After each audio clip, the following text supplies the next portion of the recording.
O te whiwhia whaatalofa mo wholofa tu lima. E apa whaafei loa i le pa ia mre mamalu lasi o Samoa i tawhatetele. O le nei atu lau o le nei lalo langi o le nei kelope o lo tātou au mau mano pia iai. Malo le pale, malo le folau, malo le tautua, malo le whaatoatoa. Ia ina nei whaivaenga o le afiafi. Afiafi manino, afiafi totoa. Afiafi mātago fie. E le agare leiro tātou matai siri le lau. E le langi o whamiru tau tai nei le tula. E whaia mantou iau dero nei. Ia ile toi amtalia fo i o le tātou prokalame. Ua lewa o na whaatali tali iai. Le paia ma le mamalu lautele o le tātou wa turuu. Ia mai lava iau dero nei. O lo whaatau nuu ma whaatau tai ai le nei prokalame. Se ia o atu iso o se tafo le nei lalo langi o mātou. O saute, sisifo, sasai.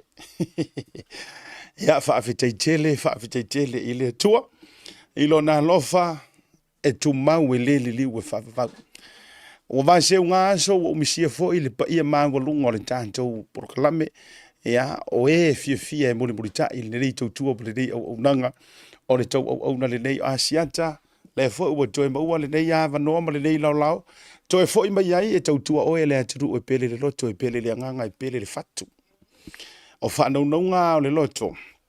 Ia o Samoa matalasi. A wapo o fea e fele le ai i oe. Le Samoa. E maaua ai le vai. O le ale vai. O lo tātou watunu o lo tātou tofi mai le atua. O le tama o le ele. Tate maratua le nei solo ia so tā onga.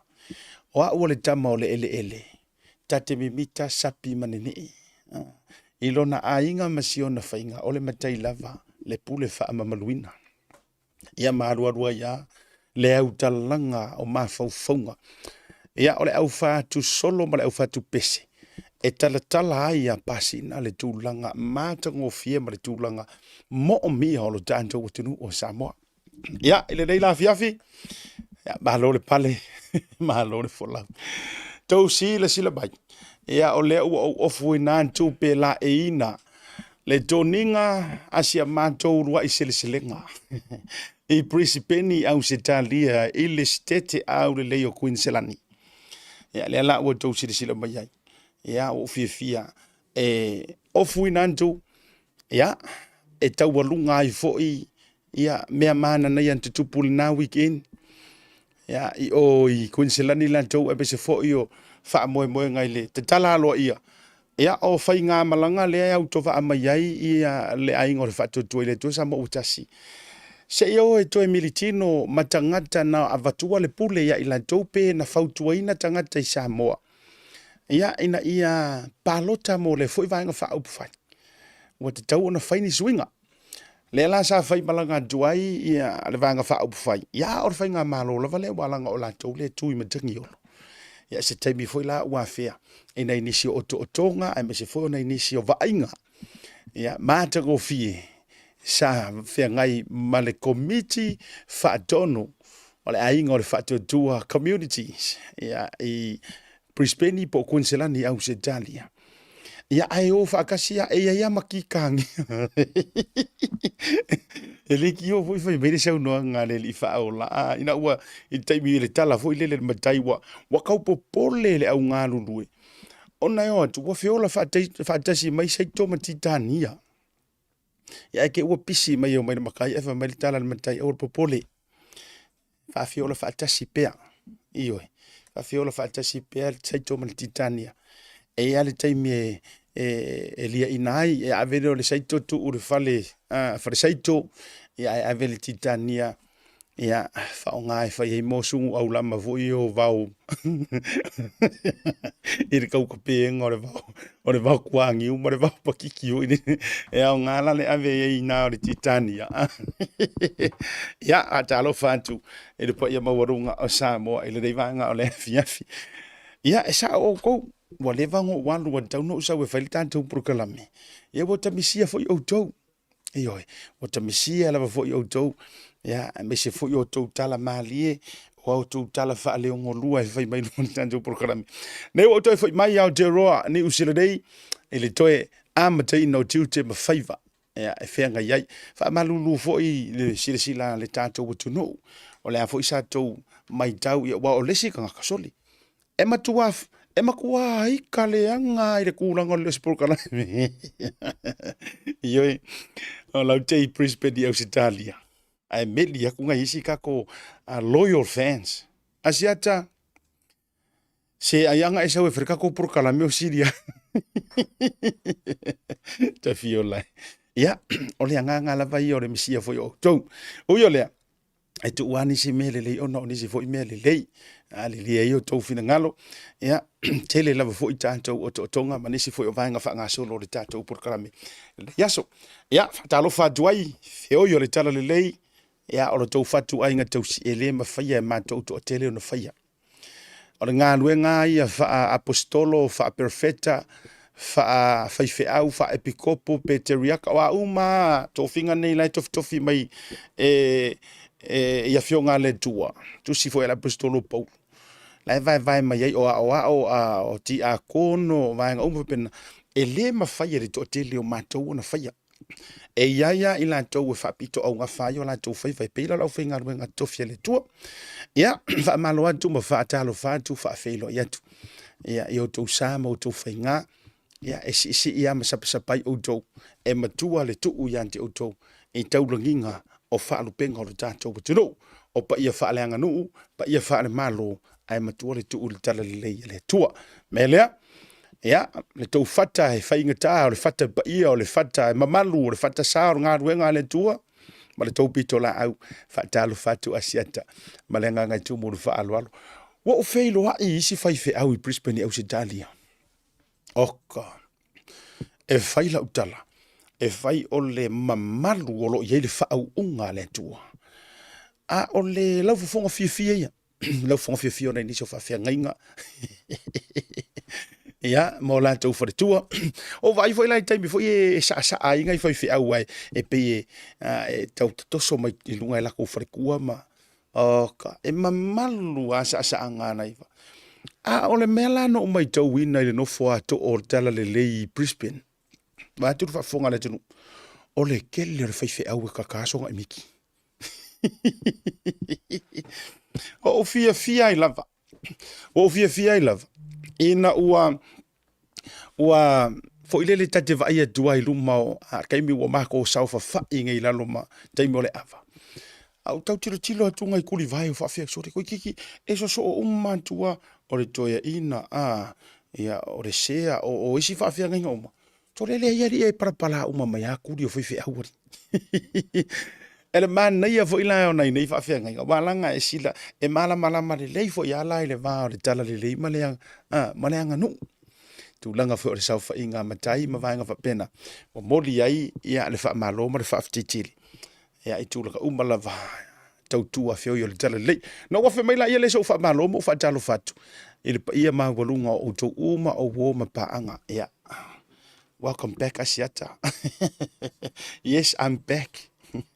Ia e ina i tātou fa tatara noa ngore nei aso ai e umono o faʻasoa atu la ia lea. Ina inisi o vaenga mana ia o te mana o ne whatepa lava o tau o tatu iei le tatu a matanga i oto o tonga. Ia o ne tatu o tule le tatu malolonga mua. O le whata o fo i mai le wha moe na pale whia ngai ma le stete o Queenselani. O la tau na tala malai e tusai o le malanga lea e whata amilo o tuai. Ia le vaenga wha upu whai a le wha tua i le atua Samoa o Tasi. Ia peila no tau sila mai. E le ngata o le aso nei nisi o vainga na o to lava. Nisi o vainga tau te sila mai iai. O le to ai tau nuu le wha whailo ina o le whainga malanga mamaru mana tua o le malanga lea. Le sa mua awina le fionga le tama itai pā le mia. O no tātou o tinu le fionga le sa whapito. Fionga fia me Naomi mata afa. Ia o se vainga la le na o nei o to o tonga. I le taimi na to ai tau nuu ai i le tai ao o le aso to nai. I le sangi wha manu ao ma le sangi fia. A le pa ia ma le mamalu o Samoa i o na tawhatetele. I le stete o Queenselani. Ia, le sa wha tau nui nai ni sina o vainga. Na to ai tau nuu lava, ia, le whainga malanga mamalu le fionga tamaita i pāle mia. ia malona au vaa le fionga de fonga fitalai ia mai se vol fionga de te fono le fatu tu le tu sa mo utasi ma le senga o minister fa pe suia fai pule o le taimi ana to ai tunu uai fatu langa ilo ma le taina ma le sisi na e le tanga vai o le malo tu to tasi o tato o tu no ia pe ana to to sili sila mai ai tu langa o tato wata ia ma ia tato kilipi tu ina tu lunga ia ona mai alo lea ma fa nga solo tu ai tonu red carpet le mea pe ano vetu e ma e u fo isi kailia Queensland o moli ele fa malo mo le fa tele ile fionga ile te fono le fionga ia ile matua ia au peinga mali o le to o maunga ia por fitalinga ia tapuala ia e me se foi o lana lau mamalu le fionga ile auto stusinga no le mana teila ia ale mana ia fa pe foi ia le teu o loa po le teu te mau ainga ia le tabaita ia Elisabetta mata afa ia e mai se foi o le lau atoa walanga ia sui te fono o le sui fai lau tusi mafutanga mamalu a matalia lava ile anga tonu ina ua mai a le tatou sauni ngā lotu mana tua mua mei matau tu sa ia ina ua mai ono momori le palapo malo faafsanga ilo senga ula i tulanga o sua mauololo no foi po o launga ya me se foi o le matua tala ya malo loa le fatali le malanga le fatali le tunu u kunselani po o le committee ya masui mo le tunu u sa auto va atuai ya mo le lanto wanga tonu e pei ona masani ya se o le anga kongu fu inga mali e ku le ngole anga kongu e se ki ngole se uso va talofa to se uso ya tanga loa le sa ka me ki sa funga ma ka lo ngiu ya ole se le na fai matu ua na te sufi na ava ya ole taiao ya ma fa solo ai lo tulanga au to o ma to fitlinga ole so ole to fa ya ni wava tu lona le fionga le li fai pule por sui mamalu eti malolo o ye sa fe ngai masui o le fai nga malanga e fola ina pe fetalai i avaia uari taia waile pa ia ole mamalu fa fe ngai ngai fia Queensland mar committee fa foi a Samoa po to poto ia ona langa lolo le fatau tu langa pe ona to sila yai o sa fo tu la fai o le tama matua se fo o fai matino matua matama matua o le mafutanga ia le talinga ia Samoa ta ia fa aftai fo ile tamali fai masuio va sa fo tu la fai ia o tu ala fo o le to o la vai tau ave mai fui fatu tasi o pule matua le usonga ia mana ia o le fasolonga fo o fatau mana ia o tu langa o e ila le se umo tal no fa ula ia vanga langa o tele mana o te afe fo le tu langa e ka ka ngofo o ongo e tangata ele tiono fo le suafa e ele tangata na ele i moe ele e pe o le suafa i lufi o moe fa uo ai la marka ka moe o ongo na uma e o ono me ale nante ia no o SMI lo fa to aya i lunga o no se ia va tu fa fonga na tunu ia sia ma to fa tau na ia ai muli o le navainga ai onai vainga na sa ia ile ta penanga fo ia Queensland la to ia fai o ile ava ile posiva ia o le io mai ile taimi o le dinale le to sisi la mai fo ina ni so ata taimi la le dina ai sa ia ile taimi o le posiva ina o mai ale ava le sa telerse le ni sa o fa la wina le posiva la vai le nala ono sumre fa fe mona tupu le fai taunga le nasa ia le taimi o le posiva ele o la vea ele dina that's not the posiva o posiva o tulanga fo i o si Samoa le na so o ila va le taimi o le ali taiau ona fia filolea fa taunu le dina fa ko a over ai le i se fale akele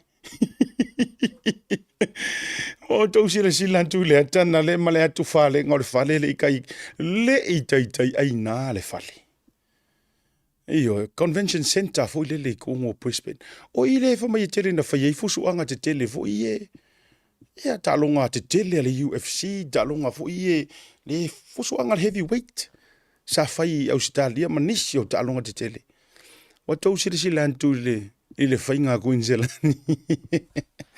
Ia whaaftaia i le tua ona o avanoa. E le o ni vi inga o tangata.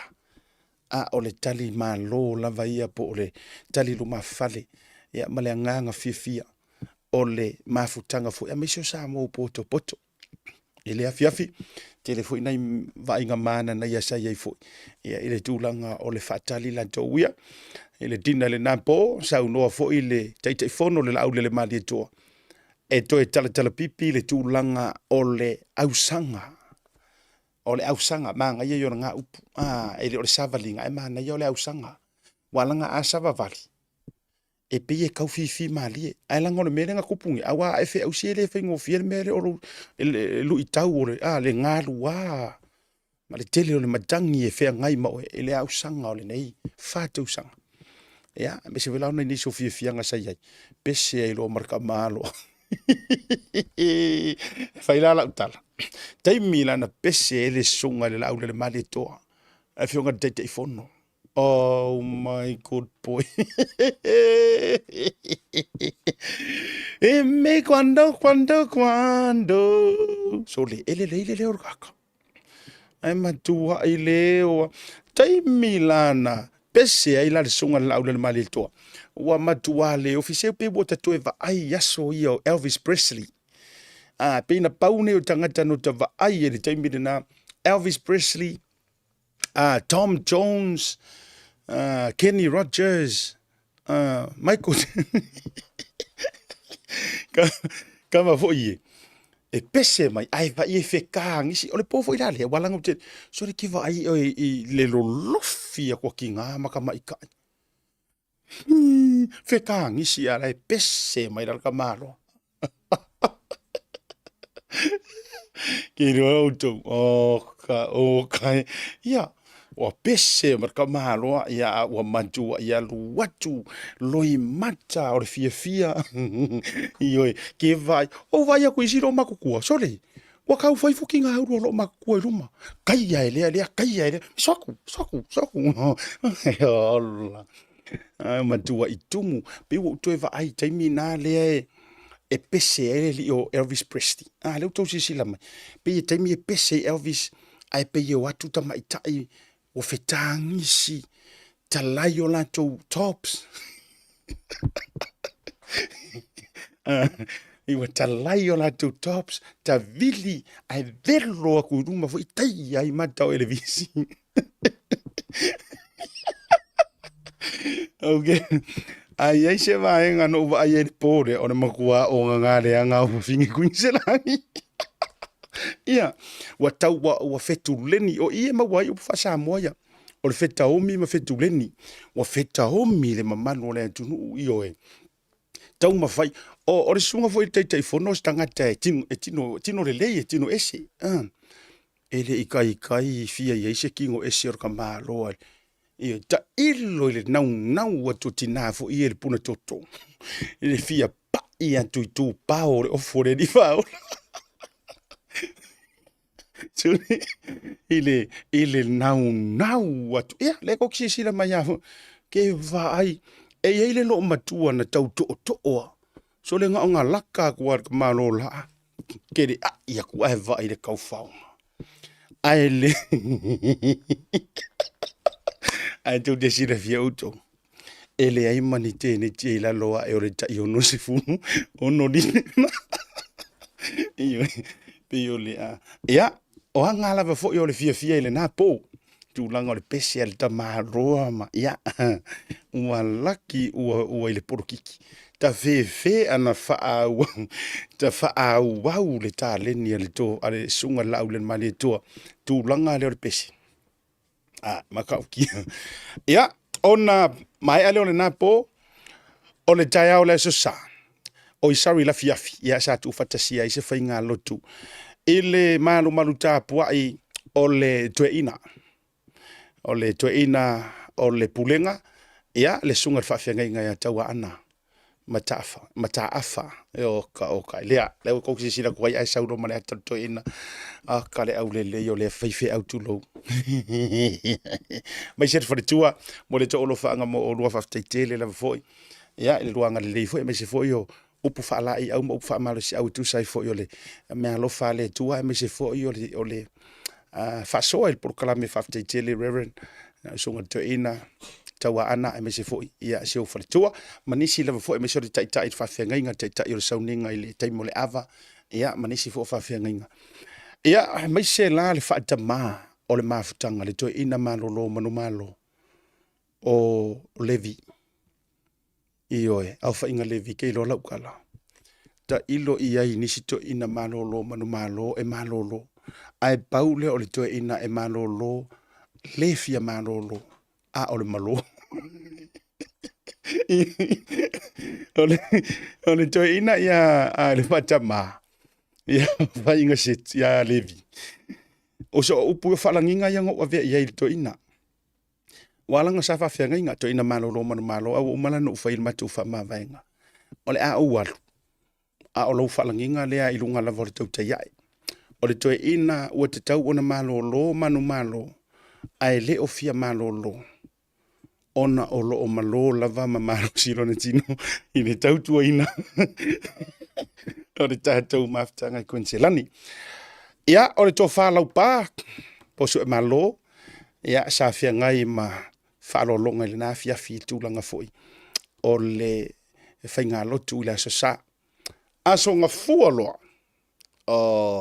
o lua i seleselega lo makamasese ai le kua le kaka le koʻokoʻo o ila au tatou iai le vaega lea silasila mai Samoa o ina toe faamanatu ai e le foga o le community na toe faamanatu ualaga o le feloaiga mulimuli lea ma le fioga le tamaitaʻi palemia tuvaa mai loa le fioga le tamaitaʻi palemia toe taliu i Samoa e leʻi auai le taimi o le lua i seleselega le asogafua ae o le avanoa la e ute loa na natou silasila atu nisi sa mai mo le live o ina sa toe fesiligia ai e le fofoga o le community a mese foʻi o le committee a Seleni tofālau pā ia e le fioga le tamaitaʻi palemia i tulaga o vaega sa folafolaina pe foi la le tulaga le upu a le tou te faafofoga i o le seʻi ma le aʻa na toe fesiligia uma ina tulaga uma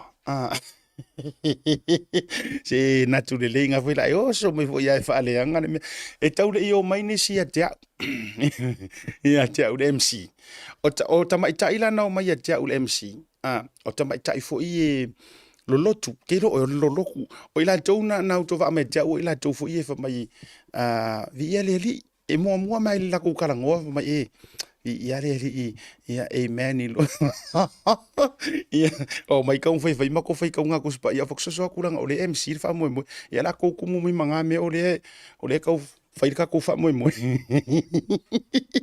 ai se pai postadia ia taualuga lo i le asogafua i le ulua i seleselega le sa fai ai lesi pakatele lenā i Ben Lee oka se peu o toe saufaʻi i faasalalouina o le sisigafua Samoa i le taimi foʻi le o savali ma tulaga uma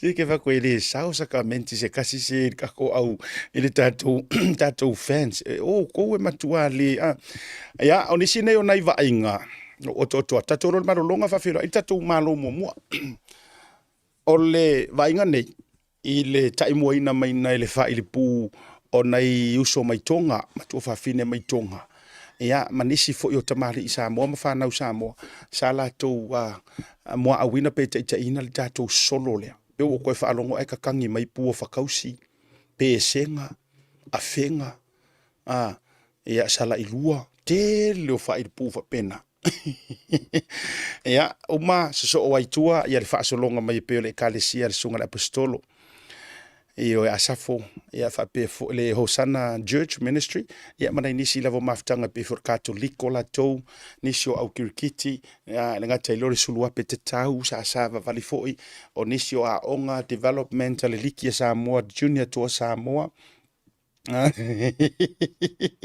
ia ma le anoanoaʻi o i latou na molimauina i lea foʻi taeao nisi o faalapotopotoga ia amata lava foʻi i le sisinaʻi o tagavai o malo e lua au se talia e le gata foʻi lea o le tatou malo tutoa tasi o Samoa ma fagasolo ai loa ma le uluaʻi seleselega ia ma le tatou containers i tulaga o taumafa sa tuuina atu ia a faapea foʻi o e faafofoga mai aina e latu le aso lea ua kigalo ulu e tia latu ua leai ua uma ni o a uma ia o loa sa folafola ma faatauina atu ia ma lia fenolo finagalo seʻi fai atu lau tala lea ia outou alaga i le faapea a me tate ua o kaumaua foʻi kala se ele ase mea i se asa se fai vai asa ma se mau to telefoni nisi ua atu complain ia te au famai o au lava lea na fai atu le tala ia i faasalalauga o ufi o a uma isi mau mea na ai o atu tagata ua uma pe ua lea ai foʻi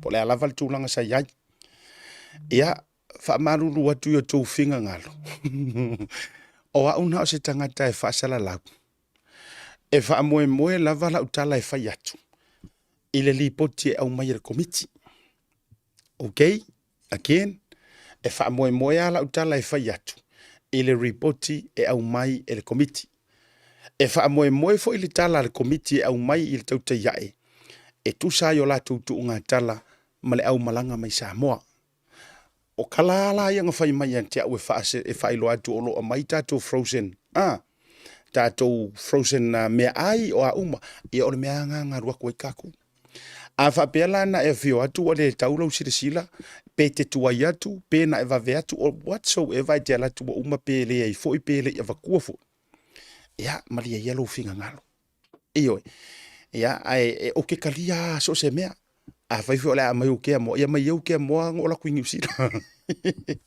ia ai malia o tou finagalo ia o a uio stangata fa sala lau ma tangata fa lau iloa ngal fai mai a jata e fa lau loa ko le mo ka ko ia oso asiaka ia o le vo fai mai tatou komiti o le vai e tulaga fapena o matou ia na o le au faasalalau lava ma le au faalau iloa ai o ke leʻi ai gi faiga o ni deals o te leʻi ai ni faiga o le containers I have no knowledge about that.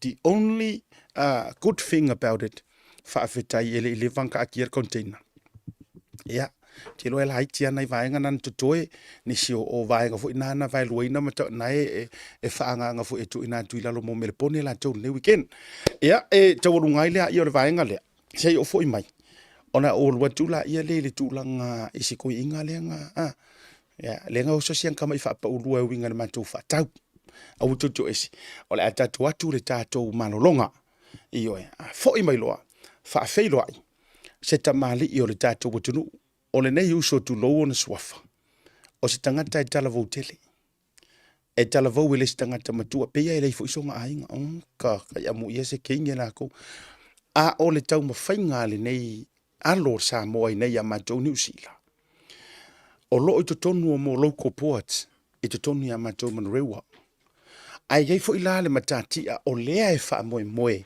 e na te ausiaina ae faalagolago ia te oe Samoa a me se matou nei niusila e tusa ai o lau palota mo ia ina inisi o tulaga maualuluga o kamalaia e ogo pegifiki ai oe ma ua e leʻi oo ia se Samoa i le vaega taʻu o le entrust latou ia latou o le poa latou te lufilufi ma selesele lima lelei tamao aiga e aofia ai ma le vaega tau le ele tise ia manisi lava o benefiti e ono manuia ai tatou Samoa ia e niusi lenei tatou malologa a foʻi mai faasolo tatou manatua e taualuga le tatou loia ma le tatou godfara au tautau ese na tou manaʻo se porokalame o le alua tuʻu ma le tatou porokalame i lenei vaega o le afiafi toe sui mai lau piki tatou malologa o le masina o ke topa maua i loa vanoa te oro manamano ai whailonga tupe whaasifuru tai lua se lau tālawa Sauni mo ana paanga. Lua se furu whailonga mo Samoa, a lua se furu whailonga mo tātou New Zealand. Se ina whailonga se furu aso tō na iwa yaso te tasi.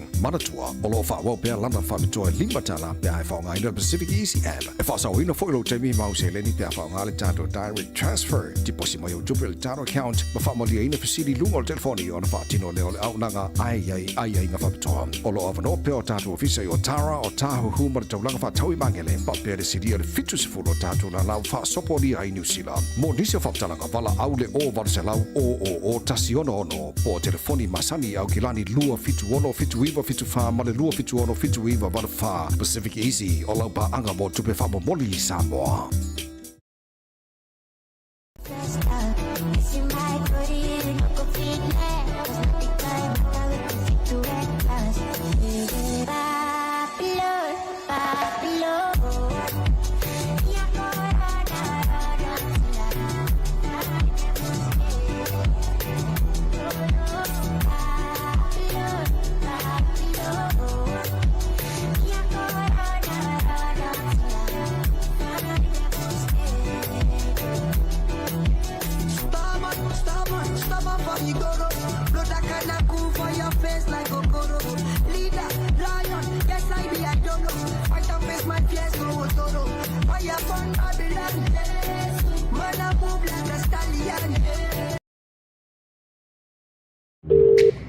Seal plumbing. Oh no, my hot water has run out. Stopped working. I can smell gas. I'll see you soon.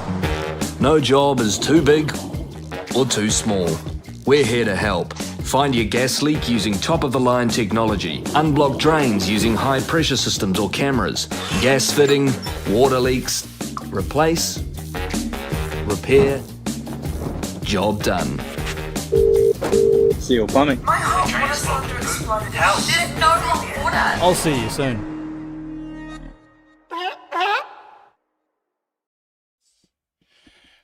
Te mele wati lea ua tolu se furu ma le lima miru te wati ai nei le itu la fa e le tau tua fa ua walau Blue TV me sere por kalabere tau te iae ia po le Bluwave TV ma le tau te iae le vanga o le afiafi ma tango fie li toi fa ua wina i fo i o faiva o le tatou wala ata po le tatou televise fasala lau te fie failo atu ia o le ua mātou faatasi ma le mātou au va o lo utu tamatau o le sui o le mātou loko po a jenei I manurewa I au kilani. Ia a o le tamale I fo I o le atunu. O lo o fai ma so upu fo I le va o ni usila ma atunu I fafo.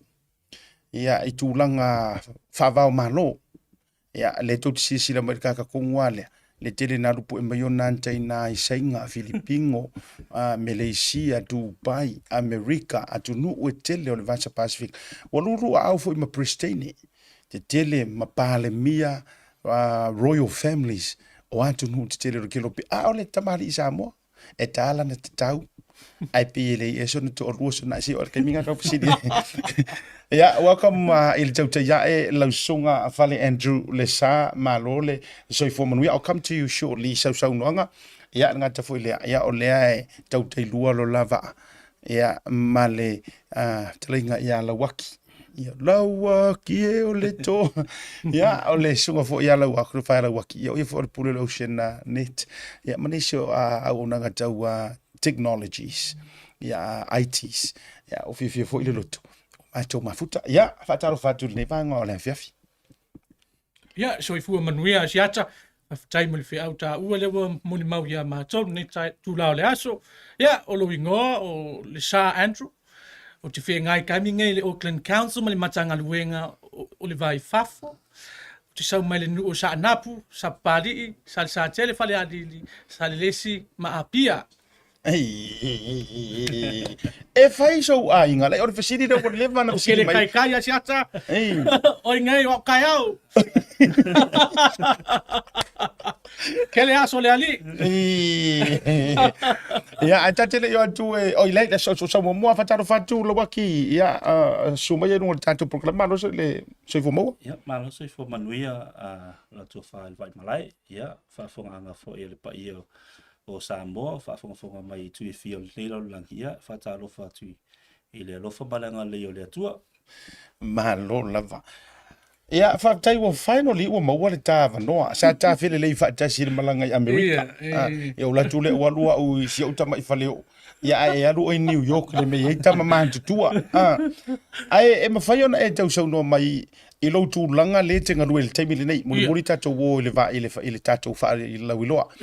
Ai o lo to finga o ava enga mau matafa yoi ina ia sila fiela turu. O le Manrewa Local Board, o le Witty Licensing Trust, o le MIT, o le Unitec, o Fongo ia. So these are the boards that I sit on. Kaimingi. Okay. O le upomoni, o le matua e travel lava. O le tele o taimi. Now, is that part of your job? I'm fun I follow tele. Yes. I say I ke fia rua ia I lau the day job now. So that's my day job. I work for the United Nations. I represent New Zealand across the whole world.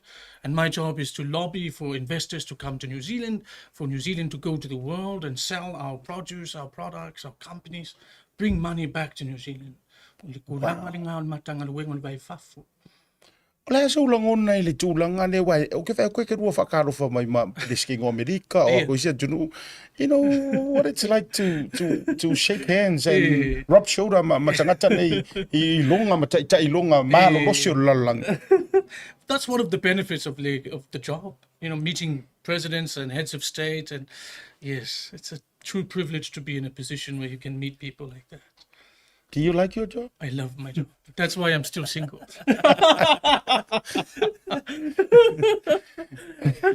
Yeah, wow, te lo lan mafuanga na ne te musua I va faiso to lu.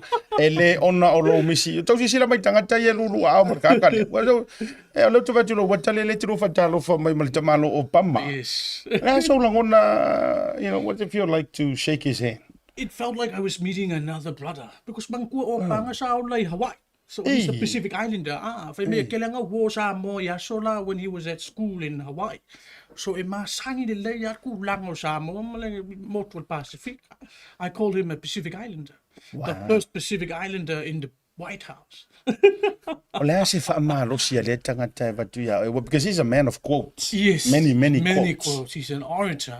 He just told me, to start and have a purpose, have a goal, and don't be afraid to put yourself out there and look gently.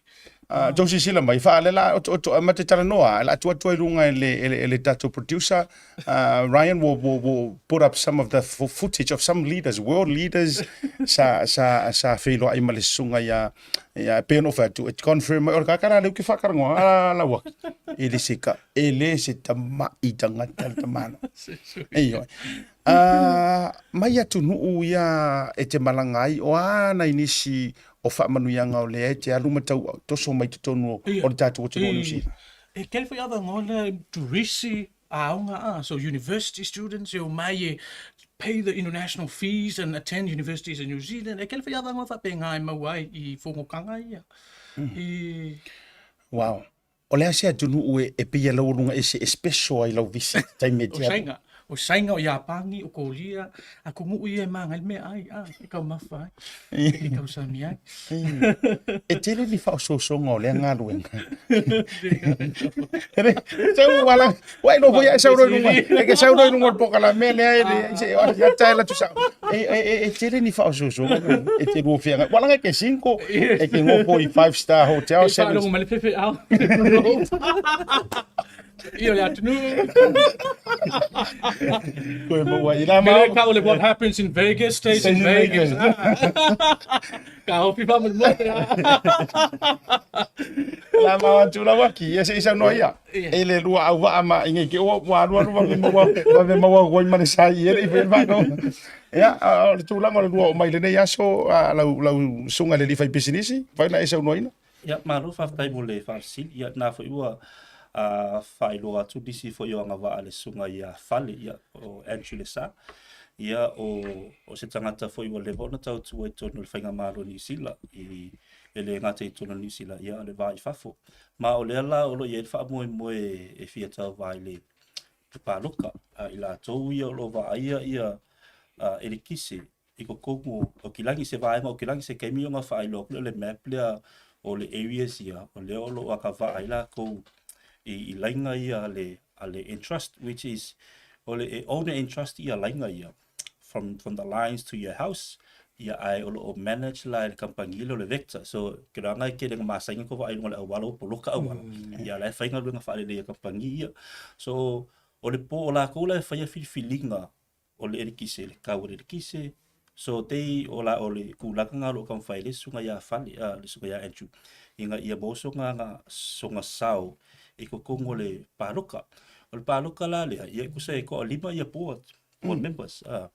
Ai, o le ka ikolu kau sanga ma whai le pāloka. Masalo po sila fia le malo kungu inge o kilangi. Sorry, isi va o New Zealand, inge ia o kilangi. Ma senga mo ko dividends, ikolu sala mungkup. So, o la kula le whai le amount le ma abaku ia o ko. So, o le pola le ko lima.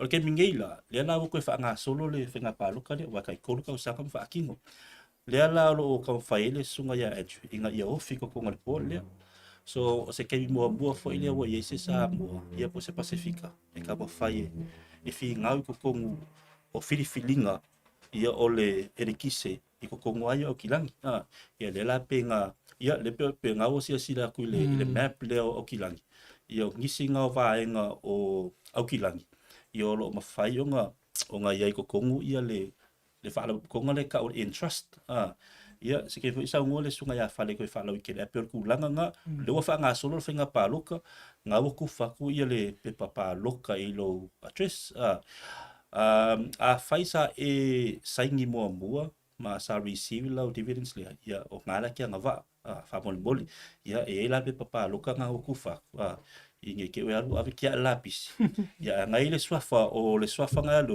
anchu le sa le sa o le swafa nga o le uso nge yoro kauwai ia o anchu le sa Malo whaawitai. O la ofisiri ia. Wai o oe o la uo. E le ta mawhitanga e atau mai lunga I o te fisiri sa o te lau. Ia, saunua mai. E aise ae mo mi ailo walu I tono report lea. Ia, e whawhitai mo le whisi. Mga kua le kau le soifuanga kaimingi. Ese le maua lunga le kau le soifuanga. E o siaki le mau kausanga uma. Ua pa se mea kolsful pasenge. So it has fallen by 30% when adjusted for inflation. Mele kau le inflation. So le mengau ke whaangoa ia si hata ai sia. Ua kele le mako kupe, kele le mako afu. E alu le mea ia, ai le ai ma se mea koe mawai. So le mengau ke papole ai sia. Ngā pālangi e pāloka. O le ale wingon menga, why has the dividend shrunk by 30%? You know, ele usi mea manga ia ngā. Ai vai le kaule soifuanga kaimingi. So le mengau ke papole ai, mau ke mawhau le ai il fale. O whea Samoa, o whea ka ngā ka Pacifica, kau ngā kau vai il wha mui mui lea. O whesiri la ese ha. Koe kiki ilua se lau awhe, le ka ngā ka Samoa I o kilangi ngai. Ai le ai ma se sui Samoa ngā kau vai il wha mui mui lea. So ele ia ilo. O ako ngai korfu kau sanga I le existence o le interest. Ai le ai ma se sui Samoa, po ngi sui mauli, po ngi sui sai ngā kulo, ngā kau vai il wha mui mui lea. O le whesiri la ese ha, ngā pālangi ha. Le la wa yelo fina ngalo. O le a fialu I tonu. Not because you want it to be the first Samoan, but you just want to change. Yes. Make changes that benefit Si us. lunga le kau le dividend. Le siake mo kau sanga uma.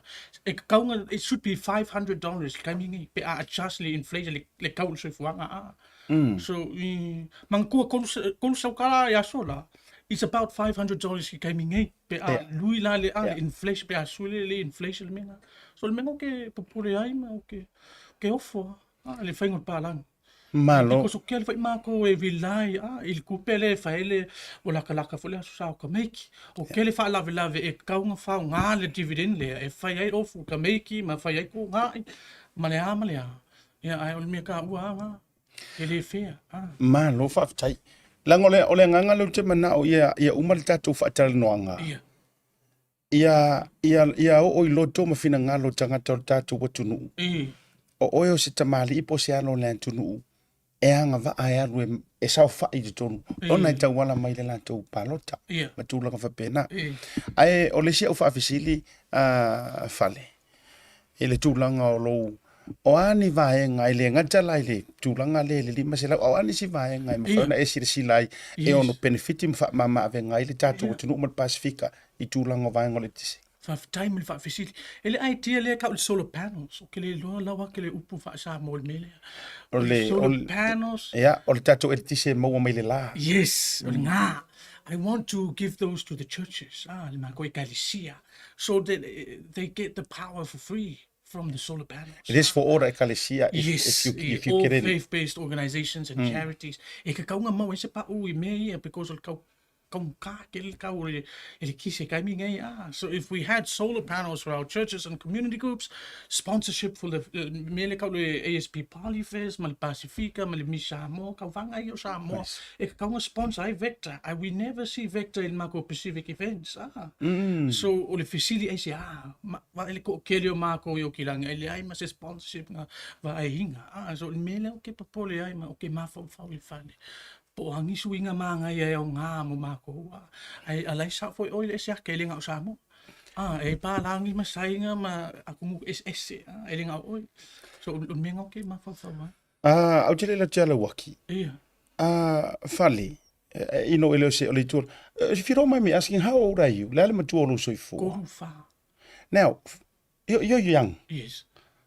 O le tele o le autolu whale, le teimi le mama o ni tūlanga e mawhau ngai mea. That's why o leu ofisi le atu. Nanga o leu usau lo mawhau ala wa. O le tele o tolu whatu lo, lai ka whau. You know, lai mawhau fu i le lia, it's not yet the time. O le si olo na mawhau e alu i kūlanga papengi. Probably 50, you know, 40, 50 plus. Yeah. Why are you so into this now? O le lewa na John o le council, local boards. Yes. Yeah, le ngata o trust SM tulanga ile Auckland University. Yeah.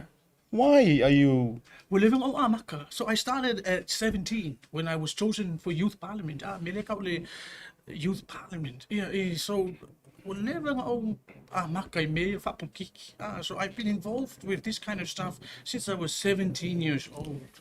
So, and so I was growing up and around politicians a lot, and because if you're around politicians a lot, they'll tell you run for this, go for that, apply for that. So, expose from a very early age.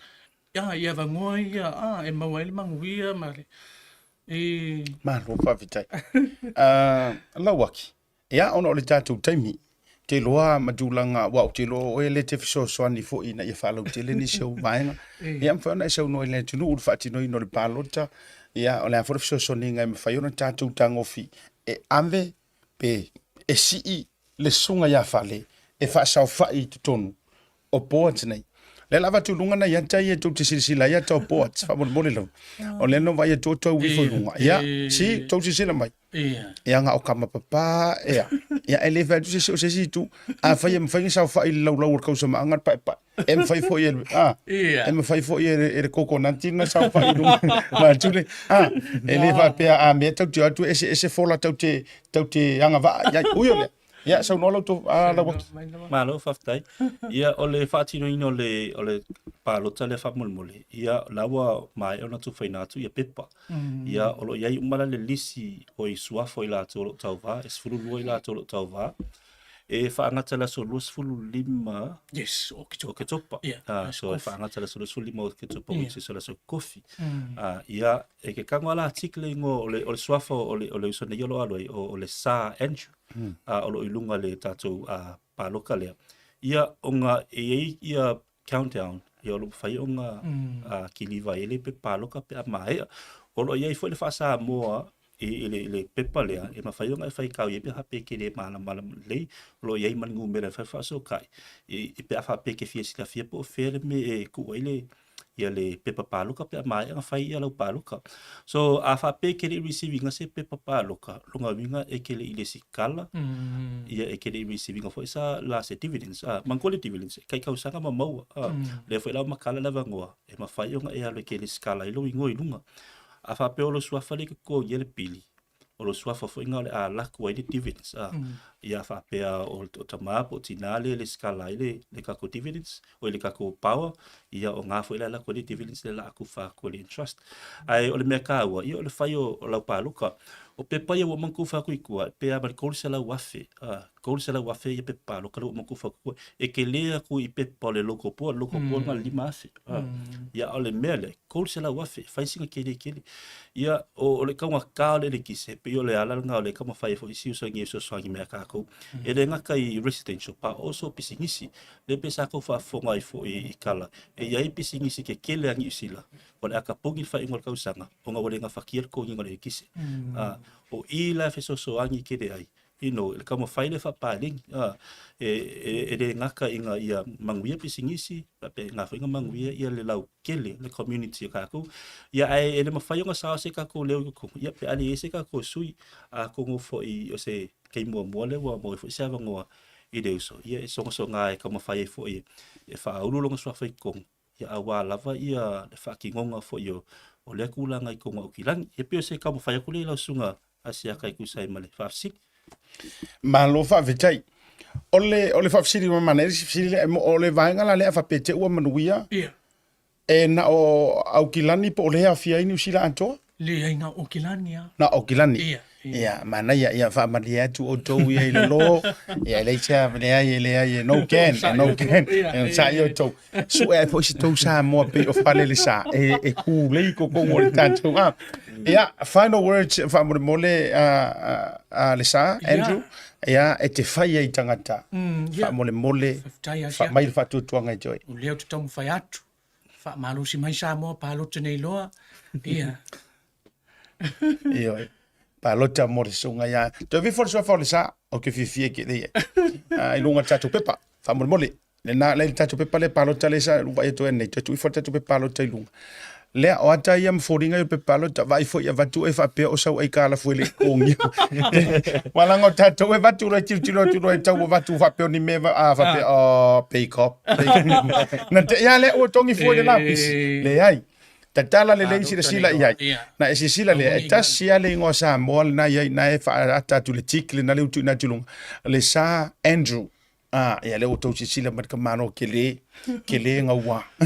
Ia ave iai lau langolango sua. Sa moa o tatou o le ainga. A tatou ua e fuli le maunga e fuli. Fuli le maa e fuli. Ioi. A tatou ua fu e matua wha matutu wari sami e makuku. A le winga o le tala. O le tatou tutu wha tasi. E mai se venga lango le tamali e talavou o le winga nana ofisili o na tausanga wa e fua fa mafufau tele nei tatou talavou tu lou tamali anga o e ale ngata wa fano lai te soifua o lo o ito ese ia wa uma vaenga o lo ta se so lo ai le olanga io ai fa fetai ia wa fai fo ile au so tu lou nei nisi fo o tupulanga ia o lo la tu sori muri a yeah, it may be I'm sitting right next to a future PM of New Zealand. Yeah, all the best. O te loa, alanga o le Tautai ia. O le prokalame matua whaatu e tuaina e Samoa e le ngata o New Zealand nei. Ai so se tafa o le kelope. Me lea, o ngani e tuai foi. Tātou, tāngo fie si whaatasi whaafuata iua le tama. Ai momoli tono le board lea. Ia, ia iai se tsui o Samoa e ai filo. Ia ile li poinga ma le lufi-lufina o tamau ainga ia i vaenga fo i oro ia i matulanga tau el tise. Tātou atu marolonga, a fo i mai, whaafeiloa ili si tātou malo, lenga wakelenga ia malo ua misia, talu le umino, waro le tātou pokarame, e anua se e mariero uloko a umaga ngi sifululua kau ke eva, kwa ngi kau sifululua, tātou atu marolonga.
Ngāle tūtua le PacificEzy mo tupe whamamoni sa mo le masino ke topa mapawai lo vanoa te oro marumano ai whailonga tupe whāse furu tai lua se lau tālawa Sauni mo ana paanga. Luas furu whailonga mo Samoa, an luas furu whailonga mo tatou New Zealand. Se ina whailonga se furu aso tōna i o vai aso te tasi. Manatua, o lo whawau pēr lana whamitoa lima tāla pēr ai whaonga ina PacificEzy app. E whasau ina whailo te mi mau Seleni pēr whaonga le tātou direct transfer. Tiposi mai o tupe le tātou account, ma whamolia ina fasili lunga o telefoni o na whaatino leo le aunanga ai nga whapitoa. O lo avano peo tātou ofisa i o Tara o tāhu huma le taulanga whatau i mangele. Papea le siria le fitu se furu tātou la lau whaasopoli ai New Zealand. Mo nisi o whaptalanga wala au le o varu se lau o tasi ono po telefoni masani au kilani lua fitu ono fitu iwa fitu wha ma le lua fitu ono fitu iwa varu wha. PacificEzy o lau pa anga mo tupe whamomoli i Samoa.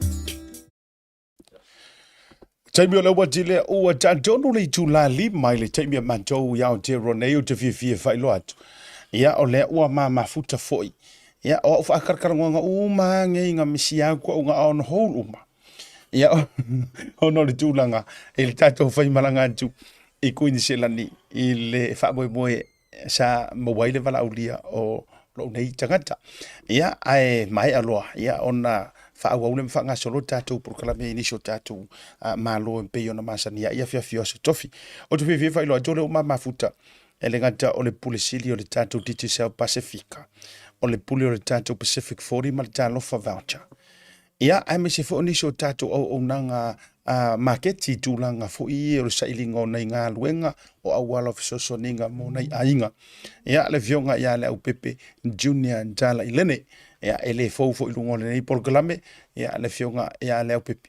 Ia, malori le malanga manuia, malo fo i walanga o le na whainili tatou nu tani. Ai, ore mea kongunga i kusasa plani i le tonu e o whailoa i o. O ma le leile vai aso matele i whailoa. Yeah, hey, Toi, welcome back. Wait a while. Ioi. Tai lau, yo ngā seata. O lea ua tātou wheloa i mai whanua. E ui ana whai tātonu e tātou wheloa i Brisbane. Ia, whai stātala. Ia le foi e mā ua lava i tātala noanga i lunga le messenger. E rea ato 6 minuto le mesa e no foi. Ma mesa no foi le matou au. Ia, pau lava e se foi ia fufuanga foi sa o ato i se matou au ta alu. Ia, me se foi lau Ftalainga fo il vai malai matulanga yo tiu te sa vala udia yo. Ya, malama fo nai tu on mesiti. Ya le uta to e. Ya. Yo e. Tau no manuia mai fanua. Ya, o mai at foi tu ngia sa awe tuai fatalo fatu pa yo sa mo. Yo na tulanga fa lupe, ya la auto mai moanga nei afiafi. Ya, fa felo ya tu mau folo fatu. Lo fa vita ioi.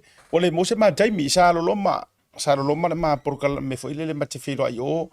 Ia ai e sawa o ila e sawa le upu fa Samoa e pi itia ma mawala. E nga ale e tai pakule me nga ke ngofo mai ai. E sa ora sunga se fulu about 10-12 minutes away. A o te fator tau su engo so o vano o te alua tuai. Ua matu wa feeling ta o no le tūlanga.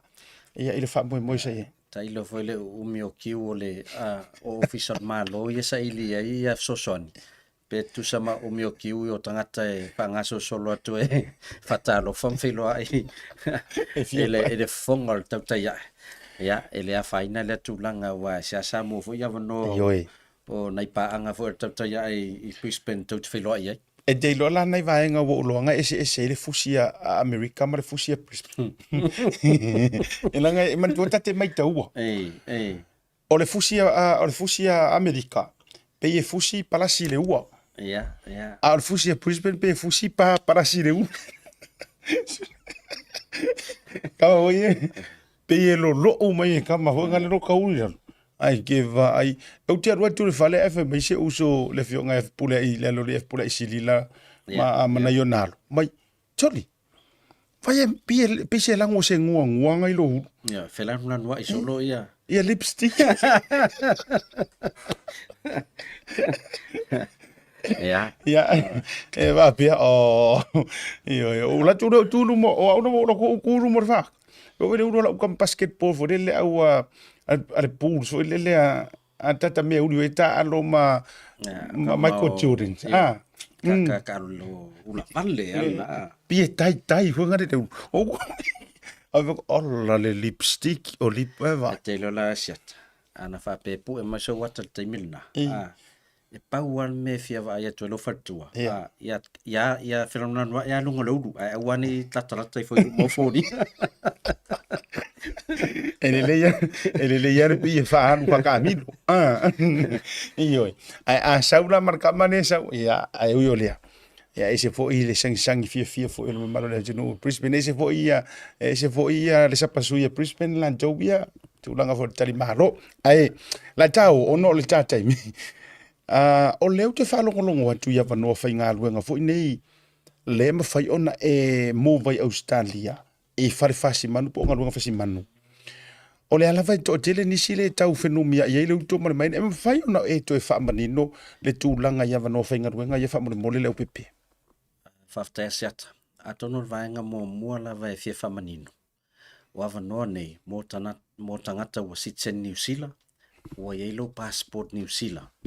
O le vaenga mo muana e mawhai e lola i ana nei apalai i Avanoa ia. O Avanoa ia mo mai o na e Kuramandra i New South Wales. Lata i le town lea Waka. O Avanoa ngā ruenga whasiman. Ai le na o ngā ruenga fo ia mo ali. E iai fo ngā ruenga mo tamaita i tono company lea. Ia wa ea lato back houses.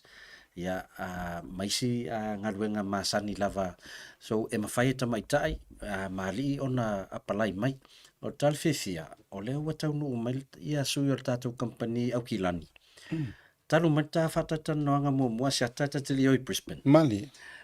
o leo faamautu e 15 avanoa o ke topa ma salo toe 5 avanoa o ke topa la toe a o loo faagasolo lava interview taimi ia ona faamautu ai foi leo avanoa e 15 mo Novema o mea na maitau ai lenei aso loo faalogologo atu o tele nai o tatou tagata ua taʻilua le tolu masino saʻili galuega talu ona malōlō mai isi galuega Mali.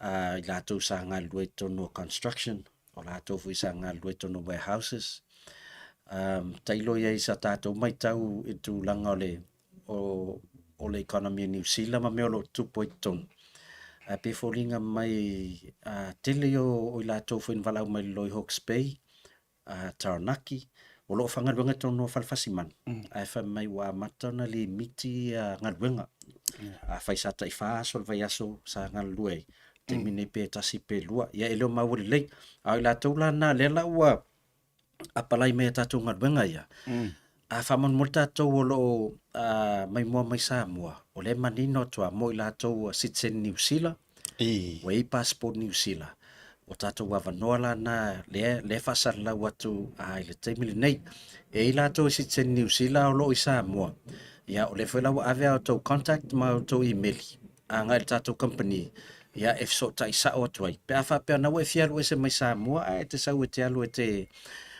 galu ai o galuega foi asiata full time jobs o lau tau whalongolongo ato kura mandra pe o se ai foi le to tele ana o latou fai whatoanga ma au fai pisinisi tūlanga i o le meat industry e to tono le area lea ia o lea la wa mata na tatala vanoa e o mai tangata mai Samoa i le lalo le palm scheme ai ono le te leo demand le o mwhai ona lava tangata i au mai Pasifika le ala wau titilo mai e New Zealand pe ia nisi o mana e move atu i Australia fa ngava no ia ma amata i fo ia leolanga ia le tawati a le aingi Australia mo la to wa ia le fia malang Lena ita ua taf ata nonga mua e mafai ona mua le tama ona ainga pe fa pe oele lo sexengi wa tasira fisili le numi ai afa pe ona no fuma o ifo ila i lo ai oele o le vango fuma o le ngofo ai le fa sexengi nena mana tua so le langa ia istanga talo viona o pepe o le vango mai ingi o va marta i lo su tau sang ai aka fisili ko le tala no avo ile mai ango ke le kai o mga fa lo inga la o sexengi samo wa vai la ka ko ara la me ngale ngoma ingi si e la tatou cases fa pena na maua mai palo tapunia le si tatou falfasi manu la lo timaru sa o ye tatou company o no tup o la utau nu atu o la ua vanoi o le Australia a fato ai loai o la na no fomau ele i faia la tu sit senior no ele mfai na o Australia ona toi apalai le visa tu sala pe no fomau ne ele mfai na ya lo passport sa moanga e tawana apalai lo visa e tawana i lo passport New Zealand ia ole mau foi na nisi na watu e apia apalai ia vanone ia fato ala toi loai ele i mana o mia lo sit senior New Zealand ina ia fai lo passport awala vanoia mo Australia e faftau lau e city tu langana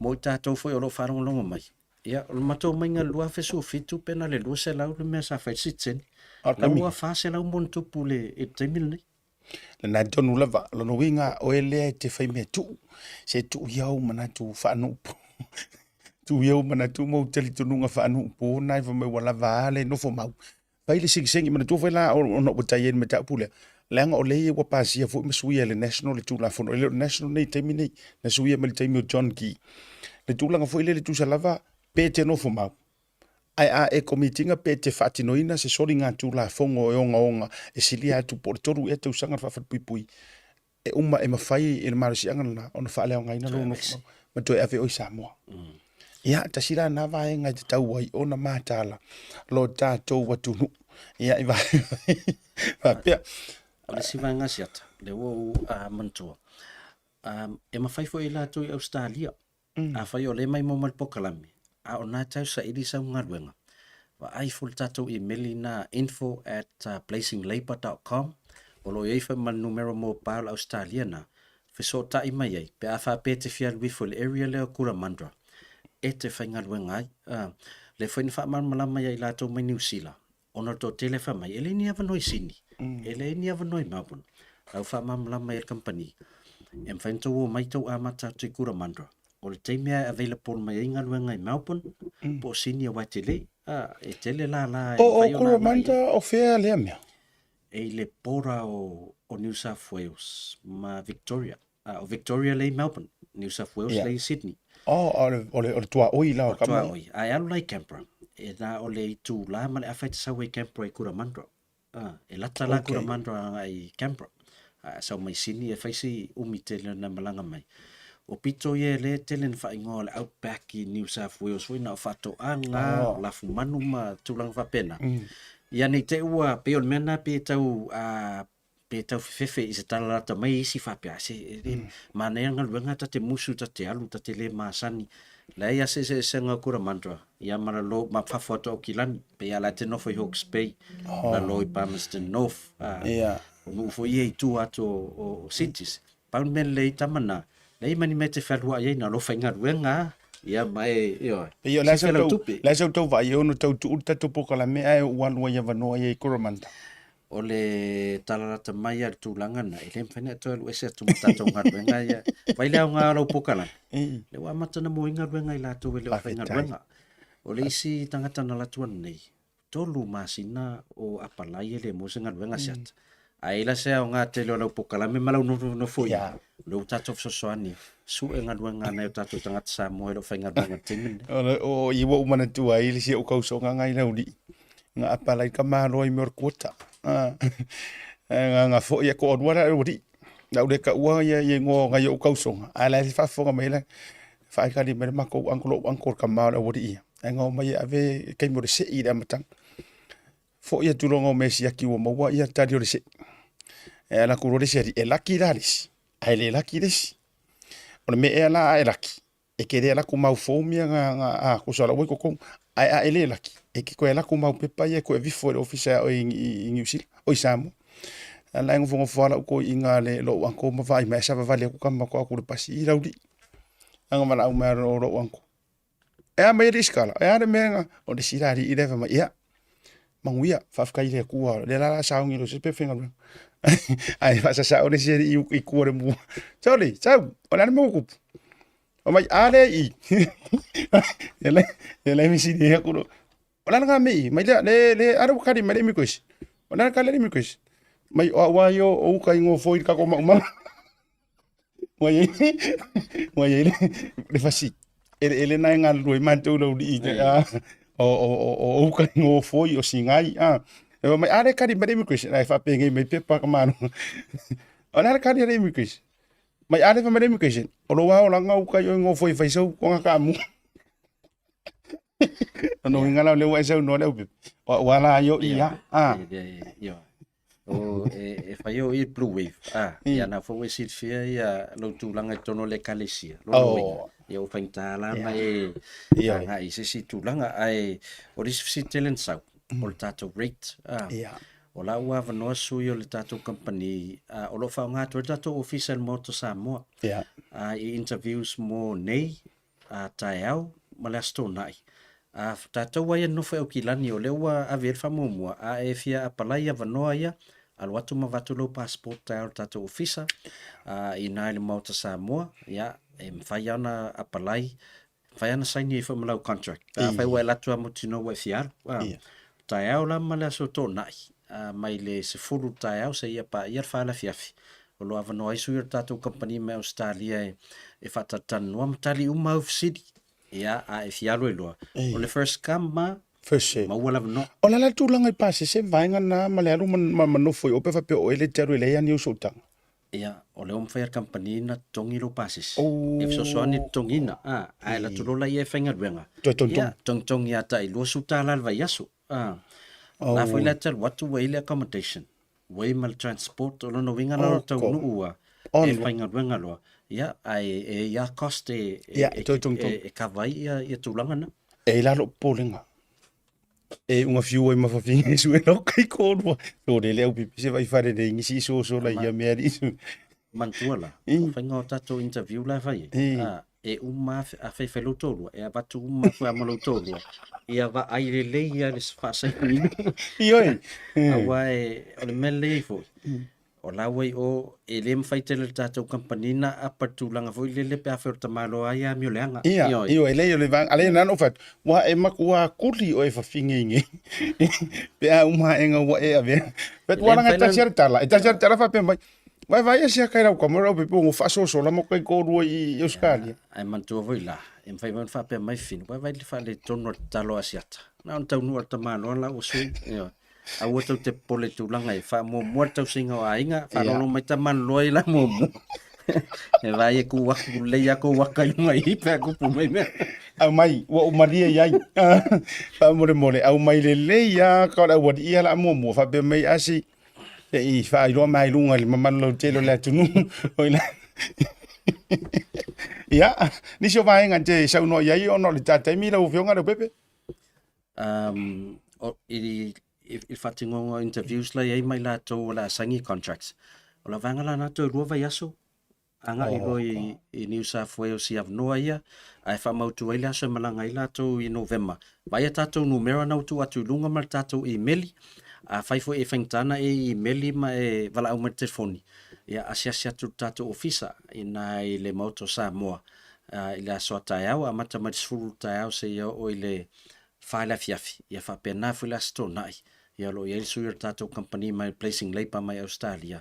O la sosoani tūlanga ia. Ia, aune ngalo asiata le lota maiti Samoa. Mana ia. Ia, le tautua le tātou PacificEzy. Ia, i le lafo ino tālofa vauta mantua. I tau le toi lafo ia pia i whalolo ia pia. A whai au tau a inga o lei alipata. Na wei e tātou whalolo i alipata. Whapena fo i whalatai. Ia, whaasolo mai na i whalalili malefanga. Ia, whapena fo i motele i sala fai ia vanga taua lava vai se tapa pe lafo io a worfi mata o melo tamiti o ai muso e lafo tapa pe live mai ele vanga le sa mo ia Sauni ngalot io lafo le tapa pe lava te la fa mai skako live ala muso e ver tapa pe live mai sa mo ja dem fa tapa pa Digicel li telio falolo New Zealand fa pena foi Australia. Ia ai vave foi peanga i online digicelpacific.com. Fa un fa top up mo lo ai Samoa. Ia ai. O ngaruenga ia na o ta ia ila vangaruenga i Australia. E so se si ia ele na turanga vanga na tamaita i wala ngai ka kai fisili mai no fufua ta ila tu mo ne mo pena. O terminate. O la ia li i tamaita i Samoa la ngalu e terminate. Okay. Io e foi la no fuanga fa pito am fai ona mo tamaita i pa fa pe la tu 5. Ia. Ai atu fo i va pe lo ngali elo i se la fa nau la o kia o patas ia o lai fo la ia accommodation fa no atu la o ia o ngali ia ai fa fonga mai mangu tia losi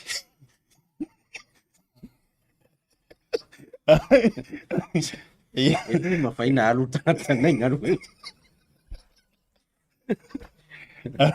ia tawarunga ile sau no nga mas fa manuanga o le loto tamaiti mai le tautua le Digicel mas fa PacificEzy ia fa fa ma vai no fiona pe ia mo ila to uma lo ta pena fo ia a la sa pa e mo le fa na Samoa ia mas foi nei New Zealand au Australia o fe la valo e mai mo mai ia fa mele tu e ta pena nga o malava mas foi nei matua temia nei ia tinga ina ale wallet to ina malom to le tele o me mana o ia fana ia tatou on sai pe ia me se foi tele la ftu pe sa fa ngai for tatou tua al Digicel lo fai pa anga mal click x ia va foi la foi no Seleni ia so sone ia inga ai manuia tele le alo atu i al fa na tuina fo yo le sapa pa le fanau ia mi se fo ia tu lango sauninga tonu e kale seses ia manuia vai le fainga lo pepa la sa ia fa te tele lava ia manuia vai le fa tonga wa te lo o i fa manuia nga tele fa na fa manuia nga le tua manuia vai le fainga fa ka wa kamiki vai ma fa ka wa kinga tatu maralonga a foi mai ia fa fe lo ai fa tatu faʻasoa ma fa fe lo ai tatu godfara fa tatu loia i lungo tatu proclame le fiafi mo le whaonga ina o le talo for voucher. Dial www.pacificEzy.com i lo pinga te whailangi. O le filifili leo le unanga te fia whaongaina e pei o whātaunga, prepaid, pili o le vai, pili o le moli, e mwhawhana utuai le ta avale le ngata whailea, tūlanga tau I tau mafa, ia po se keke o le whaipoiponga māso whanau, e mwhai foi ona okai, tau o le whausia ino whale, mauta malawa I Samoa. A mai ona filifili le unanga te manau ia, ona o omi leo. Ona filifili leo le whaleoloa ma le nuu o lo ia ile nei whaleoloa, mautinoa, ua sa o le leile whaleoloa ma le nuu. Filifili leo whai o le talo whawauta e te fia whatawina, mai le tolu se furu fitu se furu se lau tala, e o atu lava I le lima se lau lima se furu tala. Ona filifili leo o le upu check-out, e wha mautu wai lau whatau. Maritua, whaatumu o whaamaumaunga e peo lo swafa antoa, e-maili po se numero le telefoni, e maiso le tuatusi. Molo ainga I Samoa, manatua, whaatumu le swafa, ma le numero le telefoni. E lua awale mfona e tutongi na ila whatau. Olo o avanoa le online banking mo New Zealand, ma le visa card, ma le debit card mo so se vaenga o le lalangi. A mai aloa, ona submit le o lau whatau. O le temi la vai mai ai lau whatau, o le afiti se wha ailoilo I lo ainga I Samoa, e alai se fe autostusia I le telefoni po o le emaili. E wha mautu wai le whatau. Manatua, Pacific Food, ma le talo whawauta.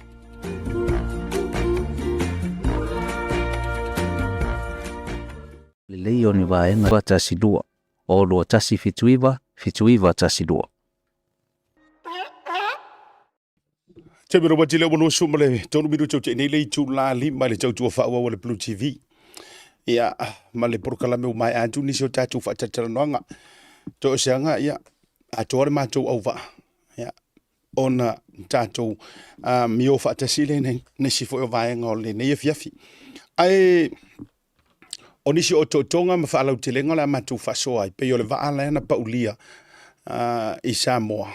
Ia, ma mangoto e ngata iane o tawhito ala I safata. Lea o lo o pisi lava ma tele ai fo I upu matala. Ia, ai o le waa e uia o le whailoa ina o le waa le nevi fo I lea mātou New Zealand nei. Ia, ai o le wha moe moe ngala vaia o la tau suenga ma research fo I le tūlanga. O le ngata I whale, ma vaenga fo I mo mia o le tele lava o lunga o vaenga sa e whaongai nei lunga o le waa. Tūlanga tau I meo mo suenga. Ia, ma vaenga whapena. Ia, a le ala ua rua tumatua pa ulia ma ngoto I ngata iane o sa fata.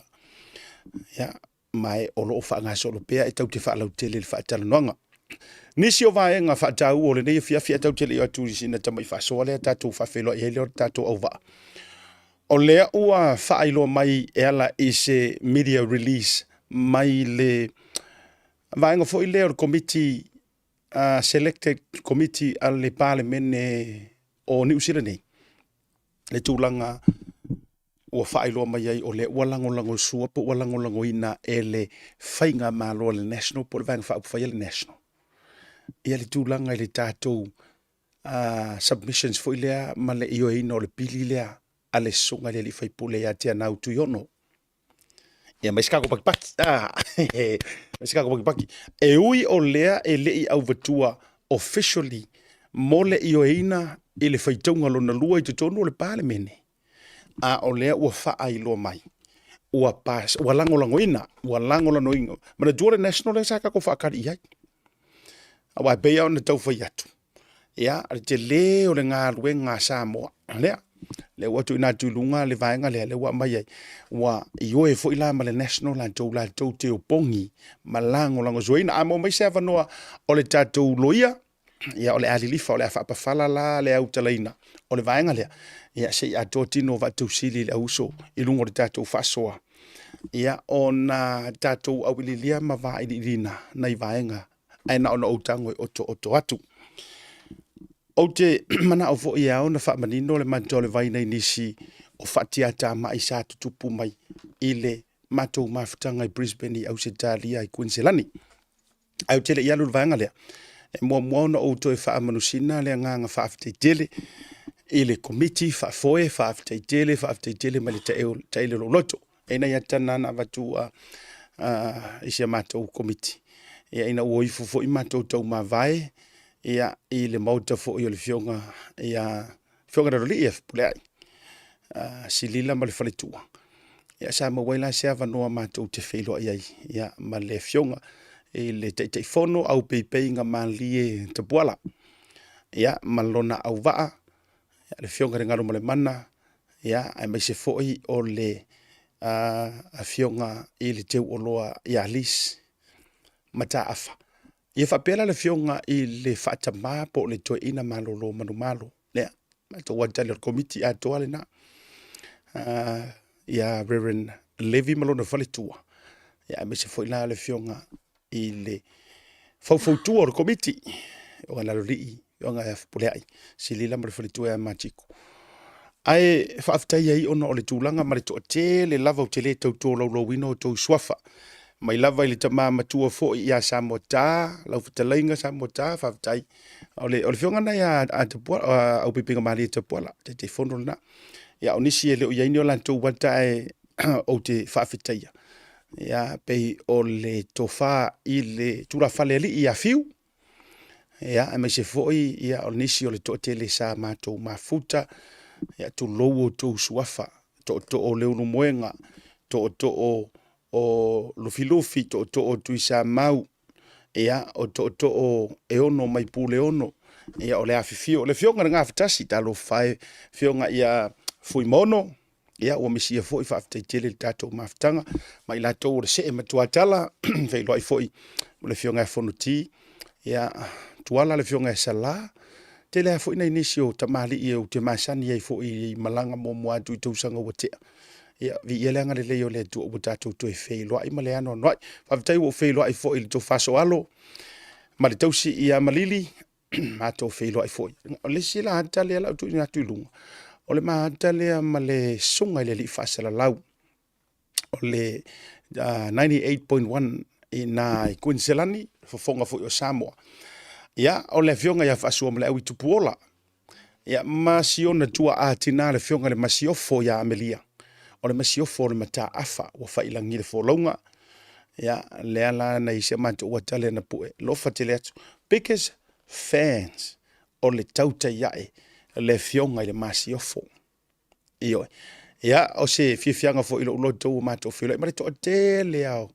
tamā matutua ma tinā matutua matou feiloaʻi foʻi ma seo aiga ia seo matou aiga faatavuʻi e maasiata ia i sa tupaitea ia ma nisi foʻi o tuafafine ma latou fanau faafetaitele i le outou agalelei ma le anoanoaʻi feiloaʻi foʻi ma Skelton William Skelton ma siona faletua ia le gata foʻi lea ia o nisi foʻi o tatou faauō ma nisi foʻi ua leva ona valavala.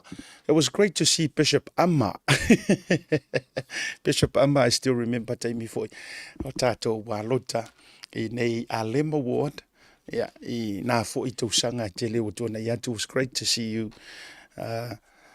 i lau foʻi taʻitaʻiga ia o loo tumau a foʻi le sagisagi faamanuao ia i lau suga le alii e kopo ia ma le anoanoaʻi o nisi o le mamalu o Samoa sa tatou feiloaʻi aisei faisaʻukala o le e ia tama foʻi e uke fai aku so le e ia le mea o le iʻa e oso faalave fau e faalave fau ma le mea o le manu foʻi le e oso e taumafai e faasesē le fuaga e na ona o fai atu laʻutala lenei ona o le manaia o tapenaga le afioga i le taʻitaʻifono ma le laulau ae e iai a le au faalavea vae e iai le maakui e iai le maagao o le maa e faalavea i le aao na amata mai lava i le aso muamua ae o laʻu faafetaiga i le atua e malo a le alofa ma le faamaoni o le atua sa i foi le kakagalaku le kaimi o le posiva lau le taʻua suafa ke loa e o ke magumagu i gei suafa laga alafalafa tuna o le mea o ke ofo ai kagaka gei sei fatu laʻutala o le mea pitosili na ofo ai loʻu loto o le fia o atu e talatala faapeogi kagaka o le agaguu ae pau a lea o laʻu kuʻalalo ke koe fai aku tulou a Samoa e lē iloa se lelei o sau agaguu i giau upu faaaloalo ma giau folasaga lau kele maloloko ma upu e o ia o e kengegefu e kele o malamalama e lē iloa i gase lelei o sau agaguu a e fiafisili mai ake au po faafeaga iloa le lelei o lau agaguu a e malamalama i sookaga mafai a pau aga o le mea ke moʻomia e ke malamalama ai e le ia se mea e kae okoka ma kae lapisi ai fua ae e te lē malamalama i sootaga mafai a siva kula ukala e ile le uso nga ngala ku failanga siva Samoa o tau maua lona suafa o lalau Kulo wa fo ilanga ole mau ke mafuka male la lau makua fo ia ngi. Fa nga fo nga ftasi afu mono. A ona upu na la tu fai. E fai atangia lo na fa mau walunga pifia fa pa itau. Lo ka ka nga difo fai langa sifa sa mo sifa yanga o ia ma fa alia langa songa imi tu lo sa mo. Ile aso le posiva. Na te ile ua fai ua le ilo po ani upu e fai. Na te ia le ua fea e fua ya kaika lo ki fua kaika. Now I say to fatu lo tala langa e mafua na lain o fatu. Ale o le o lau nganu o lo mala malama I fai ya ma so kanga. E ke mala malama o e tu lo asua fala lau uma. E ke mala malama re so tanga o sa tu pa itea ma fale alili. Le anga e mala malama ai. E ke seu sila. Mela le se fa ko la ukala le. Anga e mala malama e ke seu sila. Le winga nga la upu no fa yatu. Ima wane o lo li mai ko pa ia lo mata. Era wo ka di fa le yak. Le anga yo so ara mo le monge ma le mimika. Ma lo vale kulo. E ke a. Ai lia le matanga ma fa alu mai foi ku malo. Ma fa alu mai foi suafa. La e kausi va akele ma kausi mamalu. Aka o ia kui Samoa. O le afafingi o kui Samoa o kengi o moe leoi. Nga usu ma iei ku pai usu ma iei kau idi. Le ala inga maua le ainga Samoa leoi lau ke kausia. Kausi sa kupai kia. Ainga o ai. Ainga o kengi o moe leoi o lo afafingi. O le afafingi o kui Samoa. A o waku lai fale ali le kaunga o malu ya uko. Wa sisila la. Iyo. A ko o mai foi sa kupai kia. E koko lima asiaka malala ka war pui nga oko. O le vango ngofor nga. A vaivo wa ele siu sila le valea. O le kama le o fui mongo nga fakasi. O le kama kausia kaua. Magua le ia se fuiva ia sau faialo. Ma war kama lea. O isa faialo. Le fingo varasi olonga. Asiaka le kaukarak. Mele nai te tau ona seu faitete ma fai keke. Ele o le lo ala nga upu, ele o le kele lo fai kaukusi, ele o mangai lo kakangi o le leo. Ma ke ia leo fa pe wa ako ele se ako nga la pisi nga me ko sa mo rubbish. A o le launga siti. A ke mala malama lo yo kako so kanga ma fai ya ma ngafa. Ngai va ile le kausi se vai. Ele kausi se makala langa ma fu ise. Le anga ma mafar koko vai. Turo. Lau kalala ngai fai aku. E lau sunga nga malau fia ma e ma ele ngai fia rifo fai. Kulo Samoa. O mai le pole. O le dina. Ua manga ya mea uma. Mana ia solonga le leo mea uma.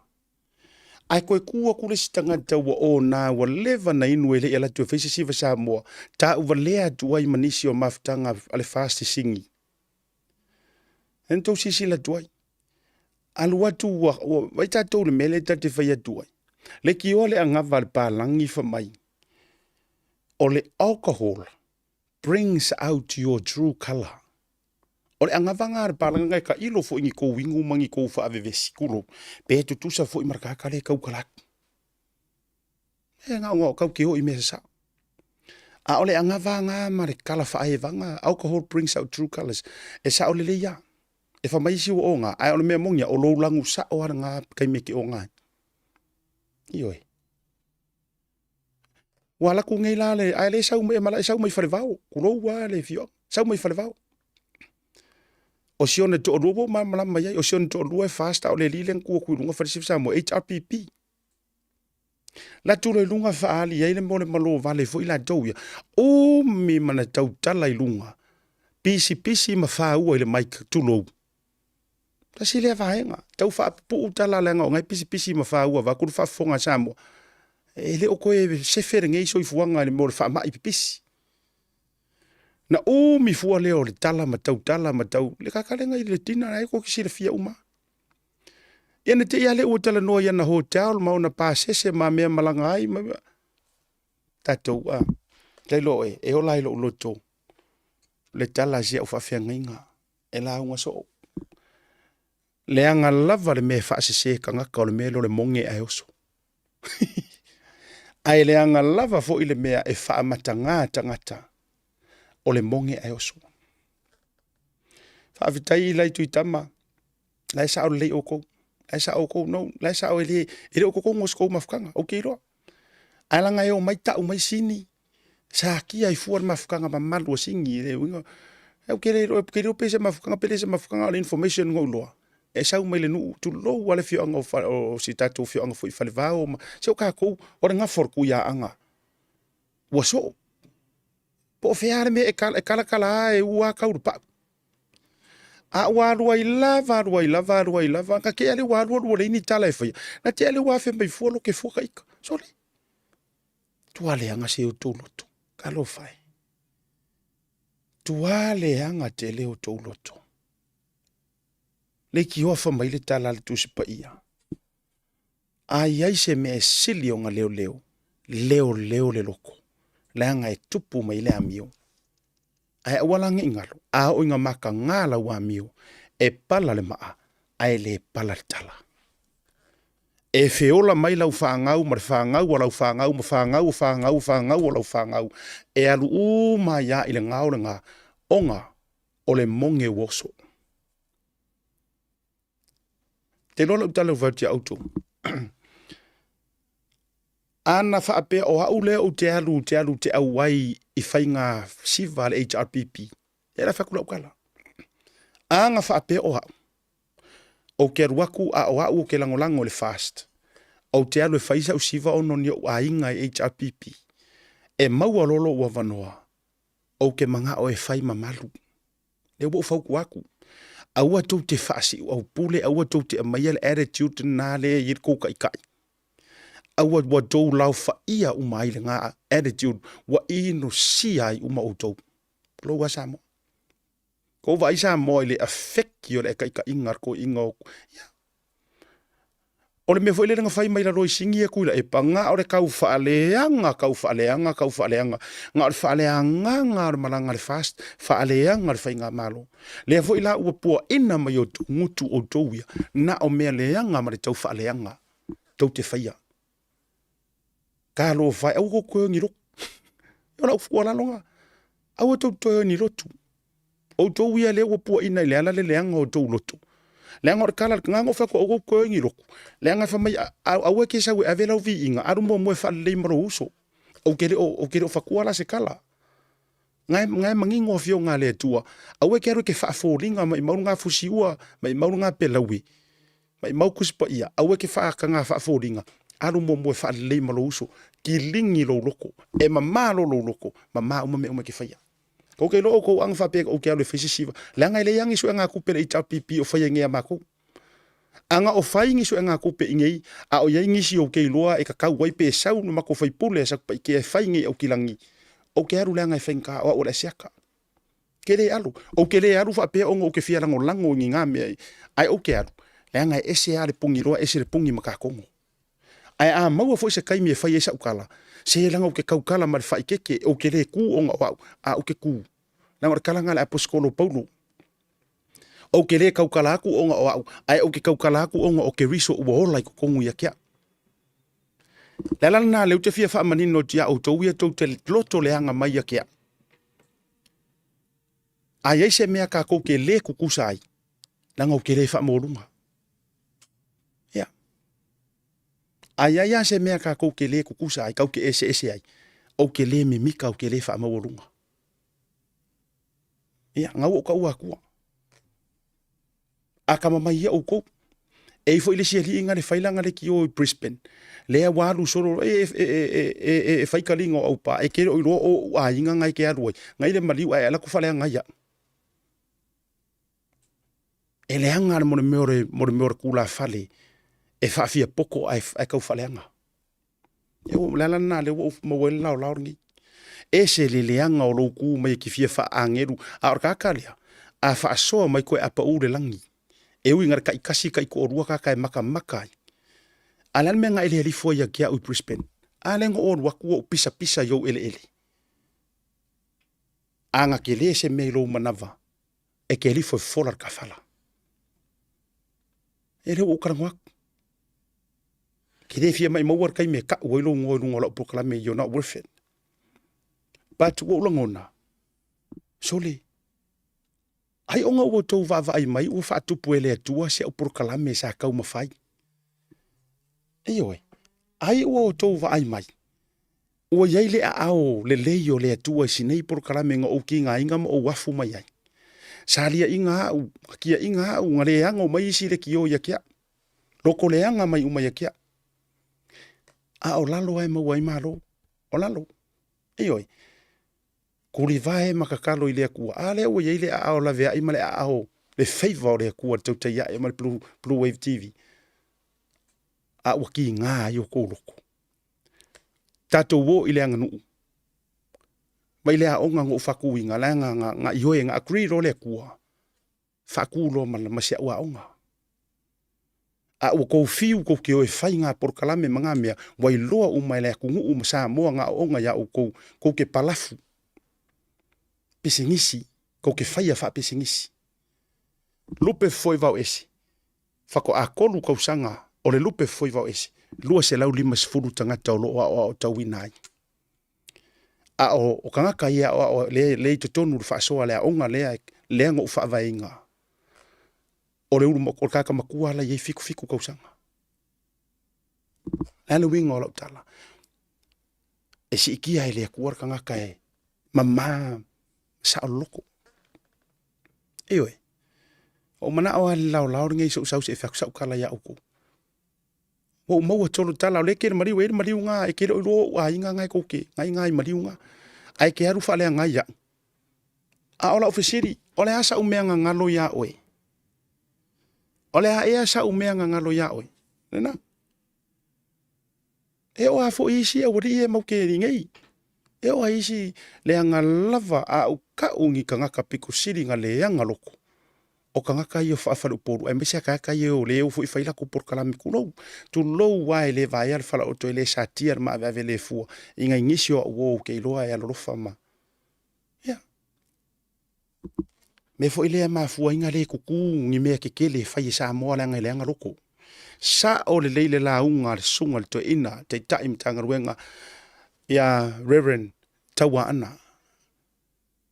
O kanga yang kokoe mai kanga yang pala lasi mai laloi angel. O re kanga loko leanga. Ioe. Mar kanga whai kakala. O kanga ngā le palasi a ka kukuroa. Leanga tau te fiu tau te o esi. E matila tila le leanga o loto. E o whatu lau tala. Ono o mai la ia le tau olunga ina. Me la ngang kupu fo i le pōle tina ia. Kau mafai a kua e whai ia le lei mafai mamalu.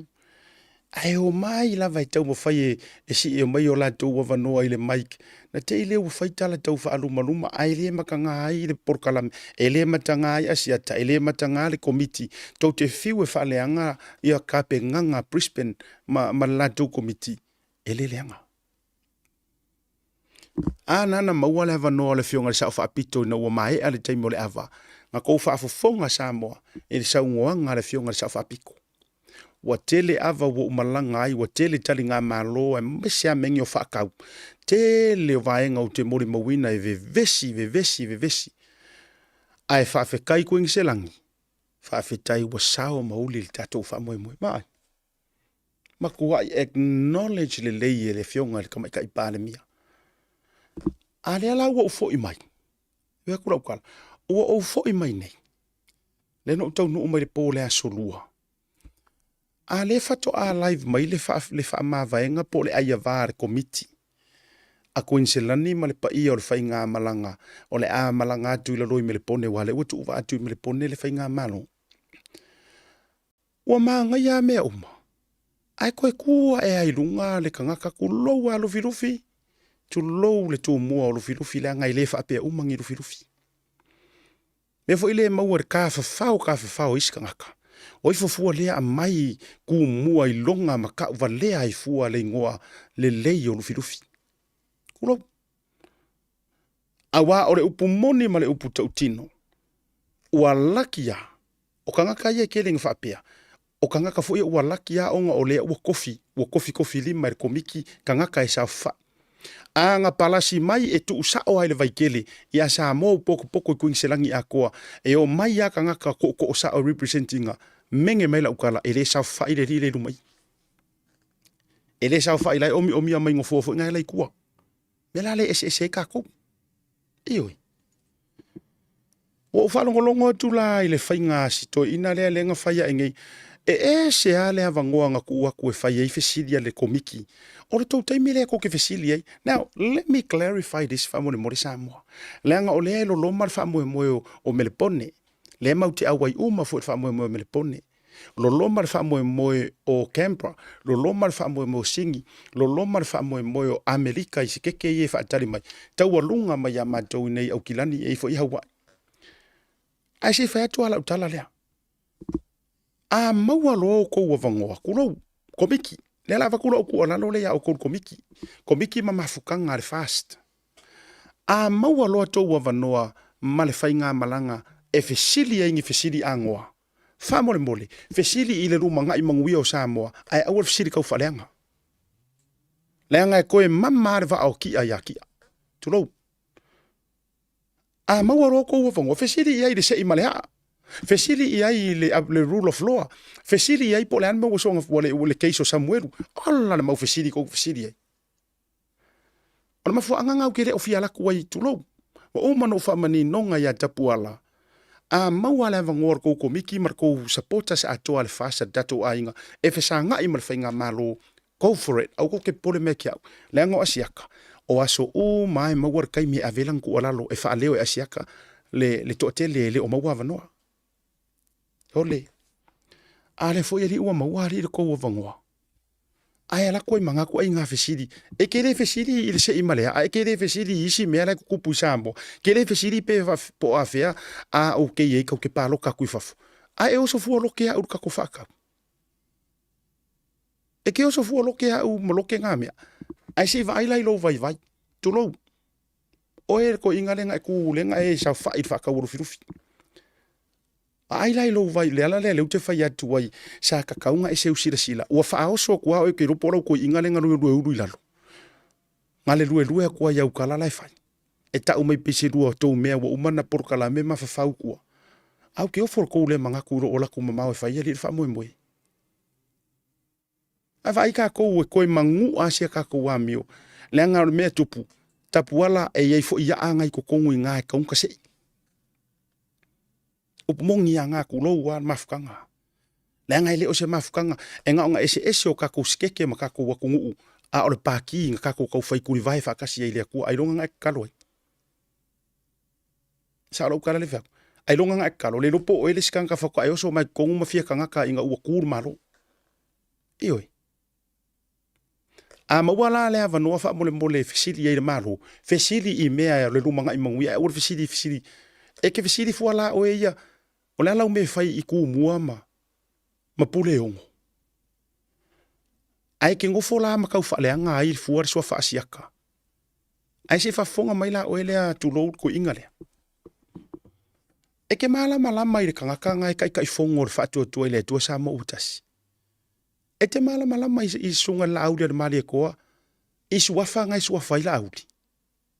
Walanga o lo fia le leilenga e kuwa ilunga. Ale la o fa ko ngi yaki o walanga lena ia e mai tau mai sa mora o kala ngo fa. E lo ngo fia le fai launga marko ko o ioi.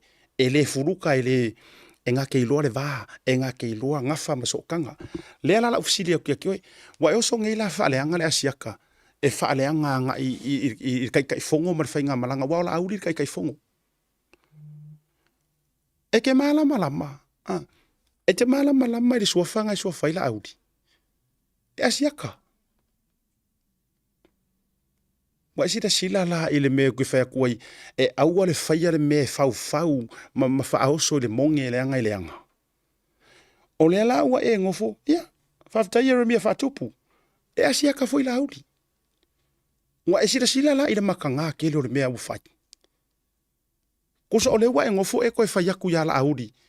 O lo asiaka o lo siwafanga ya ki o ele ai ele haru fa ka wo kumua kalo fai le vai mar matanga mafua le inga loko e mafua ke lo ele si lenga lo koleanga ilo waku e fai fa moi moi usa e fa sala fua o ele singa e lo koleanga a le me piko siringa leanga ele mfainga e fai al meleng ola ko fai ele mafainga e fai al meleng ola ko fai yes o ke le fa ko so fa morunga but it's proven ele mafainga e fai lenga mafua nga fo nga ele e vakuar fa ko ngor ko miki ke launga ai averka mama kua wai ke le mafai fo nga mea e ke malama e asiaka la auli asiaka mai frekoi o le asiaka i la auli asiaka kongu wana ngau frekoi le mea ka kala i le kofa o le kofa e kasi a Samoa ko fingar kupu fonki e ke sir fiele si asiaka nganga yai se vai pula aku maka o asiaka e kudu nga faila u kau faleanga e ke fie i role si asiaka nga sai e asiaka fo i valasi yeah. Ngau o kong kawak.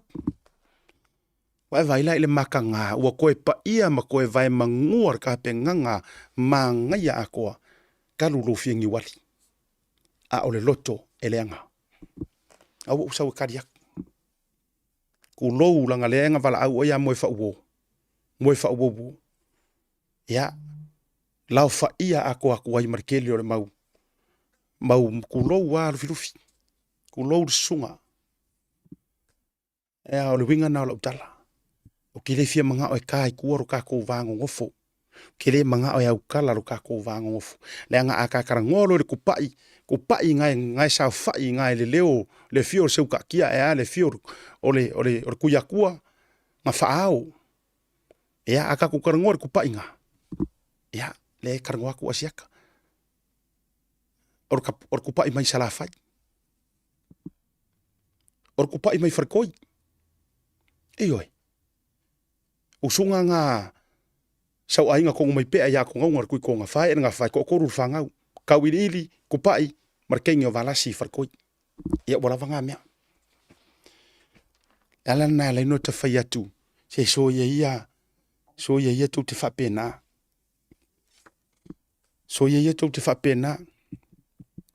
Ia fa mama o to loto ma fa le leo to loto. O le urupo o le aduak. O ke aruak ua i lunga o le au nanga. O ke aruak o ke au nga. O au fo ia. Tu loa. O le tangata ua iei ke riso wa ola ke riso le loko. Ai le a mai a fo ila le ola o ke riso le loko. Ma mea la ako va ai mai e ama ke ola mea la ki ngā ia uko. Ia. O nei vaenga na ua mana tue wha manino ma whaata oto le lei. Ile mai moa ngā lo tātou watunu. Lei se me o tupu, tu loa. Ai le mafai fo kakau fo inka ko se ia o kamai ka ai e kong se ese. Kong ka se ese ia nga mangingo sa ngwangar kai fongoren ko fa fonga ku ye. Nga fa sala ve fa kai ka puala. Fa tai. Nga fa ka ta le me o le fai o le afio fonga. Ele I fai misa. Ma sau ya ke au. A o le leva nga mafe pasi ya I mai le aso to ana aso farai le aso to ana I aso sa aso ato le aso ngafua le ai masitala e fai mai ya te. A nga o nga u mai au lo tua la ngona lo maleleo. Nga lo ato a le ku ua a ko por kalame tu lo. Nga lo a ko I lau sunga nga ua ku a ko ke lo por kalame le tau te yae.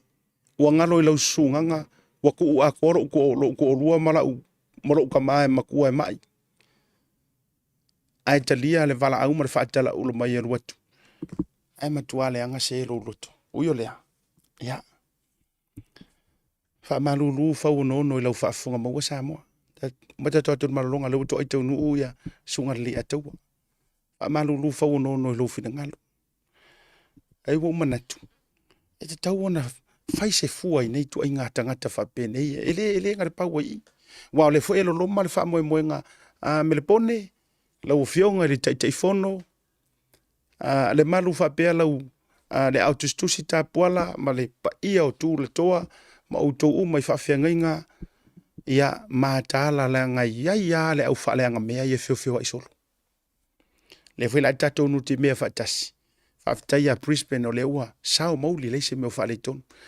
Ai, sila ia to ala tō vai. le nga ia isi au fao mea ma le au vaenga fo ia e ai fa au ko fa le nga ko kongu har paki la ko ia ko lo supporters yes le nga le fo o te tau va ia tu ia ala ka kala nga e ia fo ile au vaenga e fe ku ia ko kongu o lango ai le se io mai ka ko fusi fa o malo I'm looking forward tatou te whelo ai Melbourne. I am so looking forward tatou whelo ai la soateo. Ia ma le tatou whaftai le tau pule, whaftai le tau whaaloalo. Ia e tanga loa tusi a au tau fuafuanga uma. A kou whai mai a o ke aru iuka. A wha mai o ke aru ikai, a kou wha mai o ke ngofo ilaro. Leanga o wala aulia. Ia, o se mea tāua ma o se mea matua te leilo uolanga. Whaftai lea mana ia. Ia, wha malulu atua i le pa ia lasi. Le ia se mea o tupu tūlanga. Ai o manatu foi. Se au ngāle whai aku whapea. E whawhitai o lautele o watua i lungo le tatou pokala me lautele o tau wata. E lau lea nganga le nā. O lau foi tua lalo i lau sunganga lea. Le usua whaasara lau lea. Ia po o le tu. Le ka ilo langa kou ke o kou makala i kou profesa. Ia. Whaamamalo loto. Whai sau mea ia o ngā a whai o whai longa o oe o le master mai whea mai universikei whea ma whea. A whai lo ke whai aku. O lo master maro whai longa. Wha uinga e lea kua. Ia. Walanga o le mea nā lea leina pe e tau te. E kou ke ki ngāi. Lea ngai kou ke whio hai ma whasipepa. Kou ke whio hai ma whasipepa. Ma le mau whasipepa, ma le mau ngasu o pepa. E ai. E le kauria i ruma o lea kua ngā mea. Kuloua le foi failonga la ma mau la kuloko. Tatou malolonga a foi mai. Ona fa felo ile o Godfather. E lungo le tatou proclame. Ya ile nei vanga o le fiafi. Ba mai tatou fa salong fa business. There were no Samoan lawyers in this industry back in the day that were doing what I'm doing, which is giving back to the Pacifica community. A lot of people see lawyers in the negative light, and my job is to change it. And how do we do that? Step by step. We build the trust in the community. And that's all I want to do, is I just want to help my people and do good things for my people. The biggest problem is that we're underrepresented. We are unaware of our rights and our entitlements. My job as a Pacifica lawyer in Queensland is to educate our people. The best part of my job is being able to see the smile on my people's faces, to be able to see them progress on and move on with their lives. We have a saying in our firm that says, our job or our mission is to enrich the lives of every single one of our clients. And I believe that to be very true. The best part of my job is leaving our clients in a better position than before they met us.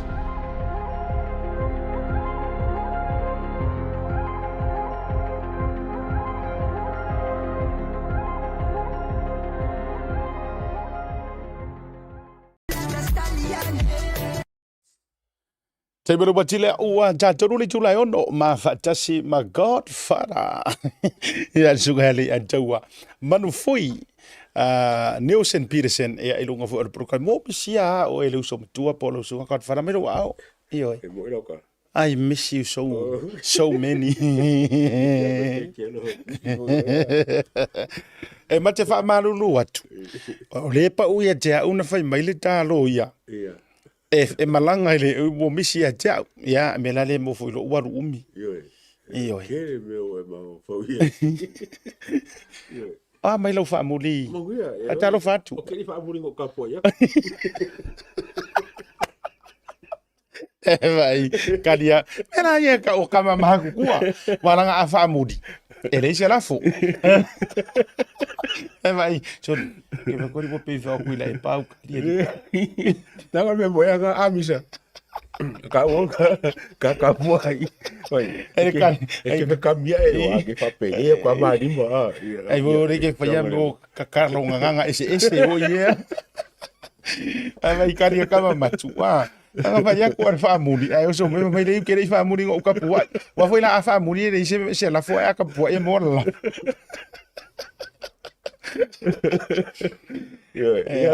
Ia le vainga, ele vaina. Io, le anga o me te tau. Ai ro mi kiaf. Oh, yes. E ia kamare kusi kua. Tulo. Ole anga me kusi kua. Ole Queensland First Family Community. Ia. Tautai ya. Na. Ala mo mi kiaf. Ole matou mi te afure ole roi se lenga o tonginga nga fai e Queenselani. Le so roi se lenga. Le sa la e mai al totele. O ko ngor se lenga. Sa fa pes ko ngor ka polo mo la o ba kura ko ngor mo ke mi pe ka. Le la ele ese tong ele se o fufuri o ya yo ko. Ele ai. Okay, va ko ni la sunga ngani o le vanga fa ka kare ku manga ya pumu ye. Le ai. O lo mo moli mai alo o te fai atu le tele o le tangata e matua alo lofa ya te oi. Ioi. Ai ngo ba ku kele hu ka kanga alo fa. E ri se senga Amerika ma fengi ma skari ra bai. Ia se sau no. O Amerika ra ba ku ka fa ngo kele ka ma kai like.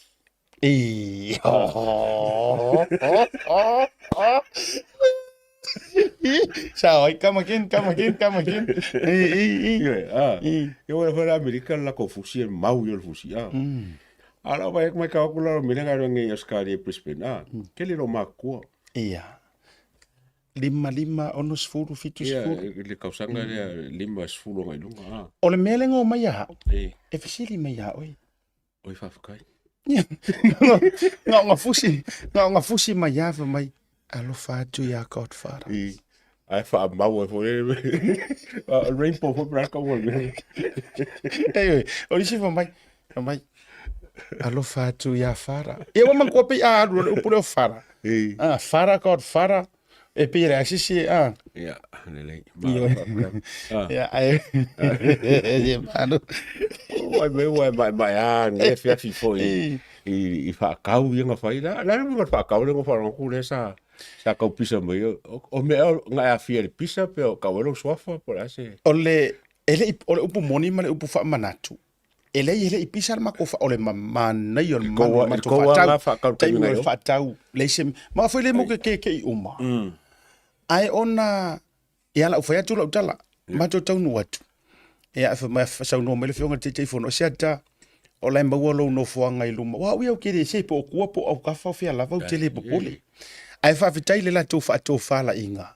Sau no maita puala, te fono. Lai maualo lai vanoa le to o ia o pule sa la fai o asiata. E te sau fai I luma le fatau. Ia, wa umala na matou lua. Wa umana na ala fale le fatau. Alanga, tasi nei vae ngai umiere kaimi kuro ma lusi ai le naunauta. So ole vaenga la ia. Ena ona fai ya ole fatau. Ia ala ua matou tanga loa tusi uma le tō far committee. Isi tamama tua tu lau sa fatu la fai ia Samoa. O la kuro lea wa uia matou sa fai loa. Mana tua la. O le fai ngore fatau. Ia le pei wana fai mai aili nei taimi fo iwa o le mea mongia. Anga le koe fai mai fai ngā whaakau I fai ngā pāloka inga sau ngei male o le upu mongia sa pasui ale o whaakau a langa tulo o ai langa fesiri solo ai pei o le fatu ato au maile au wivi fo ile e whaakau ku mua whaakau I sala fai pule onu ina ua toe fotu wa I mai ia vaenga ia fai mai I fai ngā pālota lena mwai tunei ina ua whaatau whawhikai ala ina ua whaatau mai lo sa fotu la fai ia leunu moenga la whao ngā pea ia toto ia talia lo lu moenga ma tauan ma tau sangatu ia mai se I se whaakau ku mua ia ona wha sangatu lo le mana tuala ona ole masani ia I le sila le to tele e kala ngolo le whaakau whaaku mua e pei e nga o le lu moenga lufi mtu isa mau ai mana tua mai e iai malesi ku mua e le ngofo ku mua ngofo isa vat ia e fa le fa iai ku mua ole mela le no fo yatu Leanga e ka ua mea kukupu leanga o Samoa. E yere kai me wakako se se mai ai. Makuranga o mea sa masangi. E lengi mea fauna mea. Leanga utala noa antu ile api tu faʻasoa mai ale matou ainga I fale toi. O leu ke kalangoa aku re kasi fiku kasi fa. Lai masesi ng soifua ngā mea. A le ta oto mai ai whaavai o whaingo whaaka. O asiaka e wha iei kumua. Yeah. Whether you like it or not, po lea fo iso manatu ta atia ulangona, leanga e malo losi atu tō whinga, kulowa. E iei isi e tala noa, o tō whinga o vaenga ia le whaavai ei Samoa. Mana tuala ina ua whaasauru whaasolo whaakau maanga ia le whaakau mai alun moenga. Ia rufi. Ia whaamangu ia ku rufi. E ko inga la leo. Lena to e tu muri ai ana nafi ia whaatau mai ia tui sa mau ia whaiaku saunga kui sa mau. Umaloa. Whaasanga lo ma leu moenga la to e arui o ia sa fukula whai. A lea la au ke sau whai lera ua mauaro ua vangoa. Lena fua ilono ua apaloa ia leu moenga. Mo whai atu. Ngai le o au mai lau whaakau e whaaku mua. Esa. Ai mo mai. E o ia sa fokula fa ia sa mota or ka mapiko I makua or mafukanga akoa. Na matua fa sa o mai sa moka. Ia. Mana tua to finga fonki. Susunga lufi. Susunga kui sa mau. Fetalangi le ulumoenga. Ai kasi ar ko fa ia sa moa. O siaka. A failar fa ka o kumua. Ka par ko fa langa. O le fa longa piko maua lunga sa moa. Leiataua. Or ko fa. Lela ngai le nga fa ingore I le au wai I uma or ko fa. Leanga ole matua la walunga o ko si ele I vale ku lima ko finga e ka o le to finga ele o se ko fa funga le lau ko fa ku le ai. Susunga lufi susunga ku isa mau feka lai lu moinga. Ai kasiar ko fa. E ka kala mo samo. E u merka maro or sidi. A umala fa ka wale ru moenga nga yaru firu por fa ka fa ku mo ai le kapa e ka kala mer ko fa nga yaru ngor le vengole ole fa ku mo Or fa ba na bele. e oi a fa ole mela la tup wa avele le o mala malama wa ka ngo fi fu kia mai ya yo ko sanga au kero karango aku ngi ko sanga o ke karango aku I me ole ku lima mai ma me anga mua markanga ka ole ai su ema. Wai e se ale mo le whaarongolongo le vaia kuro lai whai mai lala na whai lau tala. Wai pe o lau vaia tu pe tau ti ngai na ua whai atu. Awa kau ke muri ka I fuai mea lai whai mai whakau a Samoa. Langa ele whapea e ngofo I Samoa nga ako ai le ia oe le kungu. Le ai. Tu lou wa le au puputoa ma le au fualo. Lala nga ngo apa o le upu no whai no wha manantu ia le urumuenga. E whaku mua. Sa kaunga ai o mai pea. Os fa sao. Ia. Lauke apo ye. Awange I o kako fai fua foro talira fua ma pior me foi le folo langa fai mai ia le am le ai. Ele fa pengar fai ngolanga nu ulanga ira ka e fusu ka waso ma ka fa lo le manga. E ele tangata ia fa matato anga le leo na fai ale. Le winga la tala. Le la ngo apalo ia le rumanga mo fa mana tu fa tu mo sa ka nga ia mai pea. A uma foi lea. Fai fa ka pule ongo. E alu fo ia siaka fa ka pule ongo. Leanga e fa ia ku mua. Ongo ia pule. Simple as that. Malo. Ia langa ke ki nga I ola tolo to tulo nisi. Ai langa mele ale nga la wolunga ese. Ese ia le koko le I koko o mo sa mo. Tulo. Malo. Ele o fa tu o se fia ta fulu ma tu langa fa pena. Leanga ele onge mea nga mako o fa o mea o umonga o kolopua. Mama manu fatiti. Mana tuala o Samoa. Po le alo karakalanga mai ngolo ngafa fa me o lo ngafa nga amaka me ponga ki o anga ku o Samoa. E malo lo si ato finga. Kulo wa le ato. A fai ke makua le ngafa a o lo ko finga ke kuka. Leanga o Samoa o le atu nu tofi. Ia mangingo maram o tofo ie ko ke le ko ke o an mele ale na pi fa le fi mai le sto tele ya. O ngai fuakia u ko sanga se ka ko kalangoa ile fa ko fala inga O sofa e no.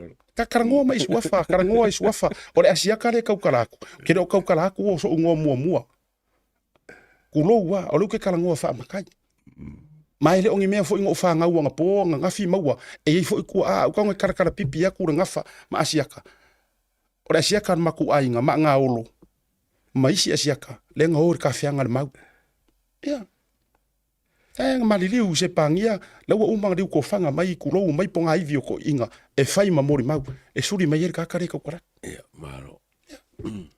la laina ia failo mar faatau pule ono ia lenga vai vele manga io apa mai sa fokula fai asiaka e sa olele aka maro e langa a ia ale ki nga iru firufi kulo wa ai lo firufi uma ana me ala ina fola lo loto a tato wo e tala le va ping o faya aka ko wo e karakala le va ngofo ma me o faya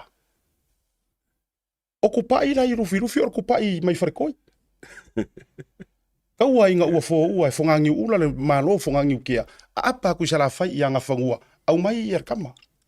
Sa wai ku pai maka uili ili malmale au va. Kaur kaua. Uma sungo ile ala fale. Ko ur ku pai. I rufi. Ai avele aur ku yakua. Malo. Iwa vai la ka kui. Ale la ke iwa sa isa mai ma pie fa to na ile me ai sa kang ia ku lima ia nganga le mai lima ia. Ya fanga ka inga ke ua ka mai kili. Ia, malo. Ne iwa e au ngā mea kukum whapenge e kau whasau o mea o amakanga le sa. Ai, maro whafkai maro fo i le ongsa. Sau kala lau kele. Ke le vaenga le fo umanga ia lau sau nganga ma lau whakalenga fo i le fo mkau. Ngā rua whelo ai mongisi o le au mingska ma isi o whaika maro. Ia, maise ka kua finge. I knew it. I knew you gonna ask that. Yeah. Foi atu la tala foi le anu le antole la au. Ma wala ma vano ai felo ia tua ile ngatole funga tama tai pale mia. Yeah. Ya ai firo ai mangisi o mingiska. Ya bisa felo ai morka kofi. Ya ka wala nga ata o tausanga. Tulo ata o tausanga. Kuso lo ko fingi. Au lo anti. Yeah. Ha. Ya manga. Emanga ia. Ai atao I suafa. Ia esa ona ka ko fingi. Ala nga for kengo vala si ko fingo kupa. Ia. Ala singa le kuwa iwe. Ia. Pesikala. O mafiro ila. Ile taimi na umai le ava. Na uma lo le ava. Ia tala au mai loa ia le fio ngai le tama tai pale mia. Fa pera wi po fea ko muri wa mantu o fa pelo. Pe ia lo ava ngole. O tele imana o fuile le amia e kau faile kulo e tau faile tulang fuile le alfa pelta le snop snop pe por snoop maka ese o kele imana o leanga o e tumu le ava ma le falo o lo fo ito finga a mawani ava no fa media o te mana o approach man kwai ka ngia fo ka ko liskai o wa tu lo ile lo matu ai man tu ala to rewind na la tala tu ina o to ai tau nu watu anga sa se ia le fionga sa fa piko I ronga no foa vai lo loa le sa ta pena ele committee ala ke pagua le lo mantua la que sa fa vai tu lo wa sa mo ke pagua le sa fa vai o inga kusi le lima ya o va pe tu sa wala va ele se la fa mo ya va wala va le ngo loa le lotor fatina e loko fakinga fu ile mo loinga leila lai okay me uma no winga o le vahenga le ka fa le lo maku le lai fu allo maku nga vai lo ya tailo se uso ya kuri tailo vai mo foi sa kuri se fa makala pe nga fa fela nga first ala le expression ya e fa fianga e se li aka wa se o se kon ya a fa penga kwa ma ruru le ya o inga fa ku le tua ya fa kai o lo yeide e mo moli mai se o kanga o lo ela fa mangu ya ava wa ngo fa pe e ngo fa se fa mangu ya ava le tali ava lo batua tu lo wa amata o lo pu lo matua o le fa ya fa tamali sa mo ke fu ku fa pe mai ingisi e le o se lo mo ku o pan mia le fa tamali ile tal no ai ai tu langa o le mela o tu o fa pe e kau ke ngai le pu o fionga ka ele par mia o la vea ngai i lo mafo fa e o la vea ngai ya o male ai na maua la o va no o fa ya tu avale le tua la o fionga i sa fa piko mani fia me nga mi ka fa ngo usau o le pisa ma fa ngai ngai fa mai mo kwa e ka ya e mai mo o marito ateli wa no ka di ki vai ko va ai ale nga ile soi E aka ma yoi, mai ono ke ka ya oi. Ya. Ya ona fast forward mai role wo umale le ava. Wanga i mai le tama tai par mi faf. Ye le lang o como fai le te ke so aku fu le. But dalo falo fiongali. Tama tai par mi. Nga ya mai ya, nga ya me o fie me runga ke pa me ke fo. Sabari faf.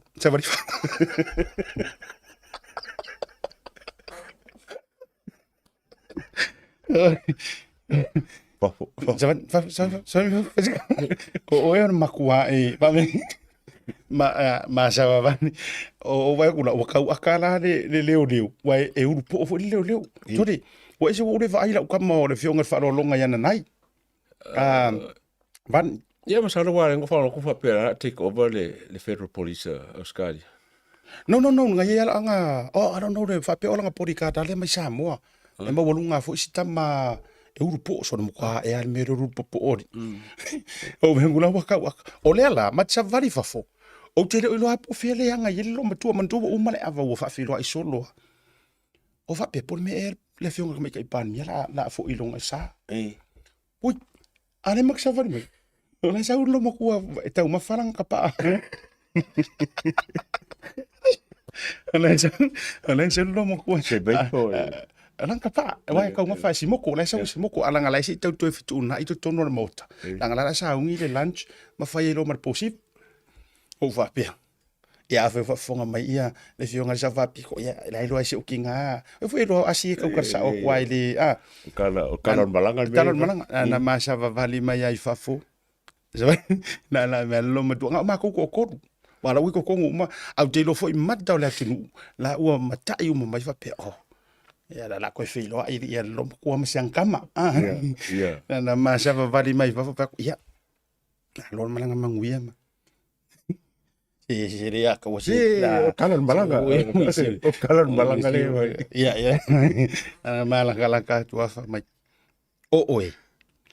o makua yo ui ka nga o lo ufia ka lo koko pa mane angkan lo matua tango mai la atu ese i faise di moko ese tau mafalang ka pa ma ya tu foi le ako e ka ngo mai le leo ma na ya mai lo wolanga ne mai tau talo no lo matua ma ya akalia mai oi ya se kai mi faise ka fa ya fia mo sta te mi avano fa mai ya so ma fo ko po le lo uru ya ya ora nga ele monia wala nga ola fa fonga mai pa ya le fonga ma talta no ali fa foi le mo fa tu ya ole manatua ne mo sina fa no e fiska kala tu ya la lo ko sa ngo mai la le fonga tu mai palmi e wo ke roa ai nga manga o lo matu o tia watu e le panga no le la o to foi mai ya sen mai se emaili ma to e so tai mai le anga ile ma wo se ma va ngo ai o ele ma ya no yo ina fo na tu langa makwa pa tied up ma program me wale ya se panga no e fa yesinga yo nga o fie me la le ma firo inga o se no posenge yo o me si nga ka wa la malanga lo filo inga kusa pe pupur kai a wo mo se lo filo inga na olangona lo loto tu lo ele fa pe wa la sir fie le tu na olangona lo loto le mafatianga la ile fionga tama tai pania la nga yela na fa fatala mala na sau no nga sa fa mai te u faf asiata io to unsa ya ere uma mai la ai join na kulole si ava nga wa pinga ma ko sai fafo ya o mai lo mana inisi io ai ko unsa o langonga la fo ile le lo loto o la e yele me la e pe ye lo luangi ile ya tusa o lai ai lo na loto a to ile mele ana wo to ile to no o lai lo nga loko a o i wo lo ai e ai ka ngaka lai fa winga ka leanga yes no vai foi lo que foi ako me foi ir para mim vai foi la ko ama de ai eu mana malama ole o kalan balanga o ese de que o kalan balanga la fi fa ngo o me fa pengi E kaungu ka malanga ia wo poko mai ai ngau fa o longo pe. Ole winga na le no vai atu. I feel but I felt that olonga loko.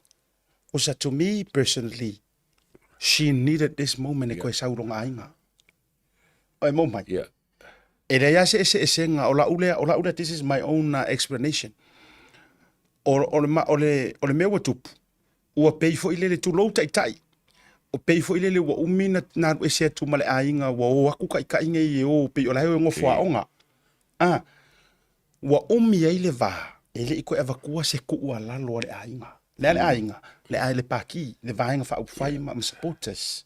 So she needed that moment. E fio mai ai. Se i feilo ai. Ma se i vai walanga o kako samo. Se e muringa ngiori ni fori. Mo. Ua lava lau kiro aku le kau whasia mai o fōringa ma le kau le seki. Ua lava na ngai ke fuaki ai. Ia. O lea ua manga mea le kamaikai se so o kanga mi whai e on koe anga i luma le kako mafukanga i amas foi ia ranga anga i foi ka whai o ia oare ko ngu ma whapong.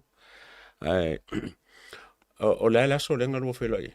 Aso to na ili tai au. Yeah. Te mi ole, o lo lai le pō, le dina, ka mana tuala. E tu la a tuana na tali mau ai, le fionga tamata i pare mia kau whaakaria. Whaisi umi. Ia e kau kere kua ia fo ia whongwhita lai o la sunga lau lirango le au wala matua pisi lava. Ai, e mana tua man. Tese iso le whawhatala le sa o maua. Ia mangu fo i o lo matua e tu loa o kamasangi o pulo matua. Le fionga tamata i pare mia. E le se kanga kai ia mantua le na tau afielo na tu lo na tua i ka okonga ma ngase. E peila e oro ia yal mea nga e le kakaunga umi nga sau fai. E ti sila oi. O u entertaining nga mai ale i kura a kua ngangkua yele mea. O le a ka ofia me. O fa bele le tua. No, and I honestly say this, mangkua. O ala o le tua e se malor kanga ka. O avangoa. Wo one day lo umafofo. Ka o ka se umi o na ngei va. Ia. Mana tua le kuai 1 hour. Sa tauna mato a mata leono. Ai mo ke amaka o karfiku. Ai nga o le fionga sa fa pitu. O falo ma vainga tikita fu. Ma le fionga le High Commission o Brisbane. Le fionga ai ono. And few others. Pe ala tutu tolu sai lunga nenga ko si sila tua le live. E o fa pe isa e unga moea ure kurai lea fo ile le wa ko nga tate musu tulo i fa pe mele fionga tama tai pan me po le federal o le ia la alu lo ko fe se malo longa o le la va i ho tu atu lunga fa ia tama tala mahali e fa ia ale ka ham kilo ia o le si va ngano fo atu ia u fa tunu ina u e le tala tatou pa ia se i mai al tatou fa ngalot e u magura u kala ke pa ke avia me ai u me le fionga pan me ia langa u nga mai.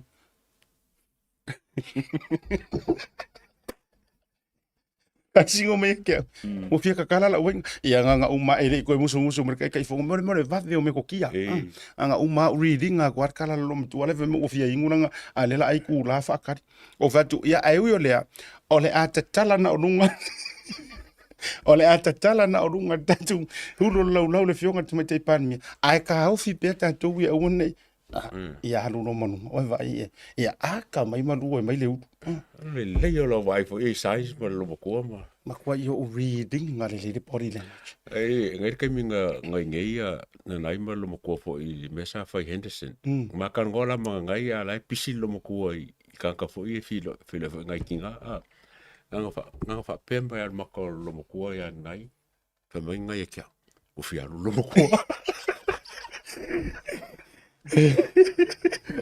Ora ma ke kuma ngai ni ku le ho ya fa pe ko ma ko lo ko fa pe fa mai dai o fi alu lo ko e lo la tala o te lo ula le stanga tele le o le o mai mo le o mo ni mau fi me ko ale le yo la reading a ke mai le si va sa mo la le ke fa ko fo ila kai mo si va sa mo man to le si va sa mo a makai al au tu loa te tala lo ia le fionga lo tofanga ia lo fionga sa fa pito a fio maia Ma ko re ka karkarangoi me ko kupu. A fio mai o lau sa nga tala lo ia le tatou posiva. Play mai lo marpesi. E re I umar pesiva sa fa piko. Umar fe mo moele I afarkali. Siva.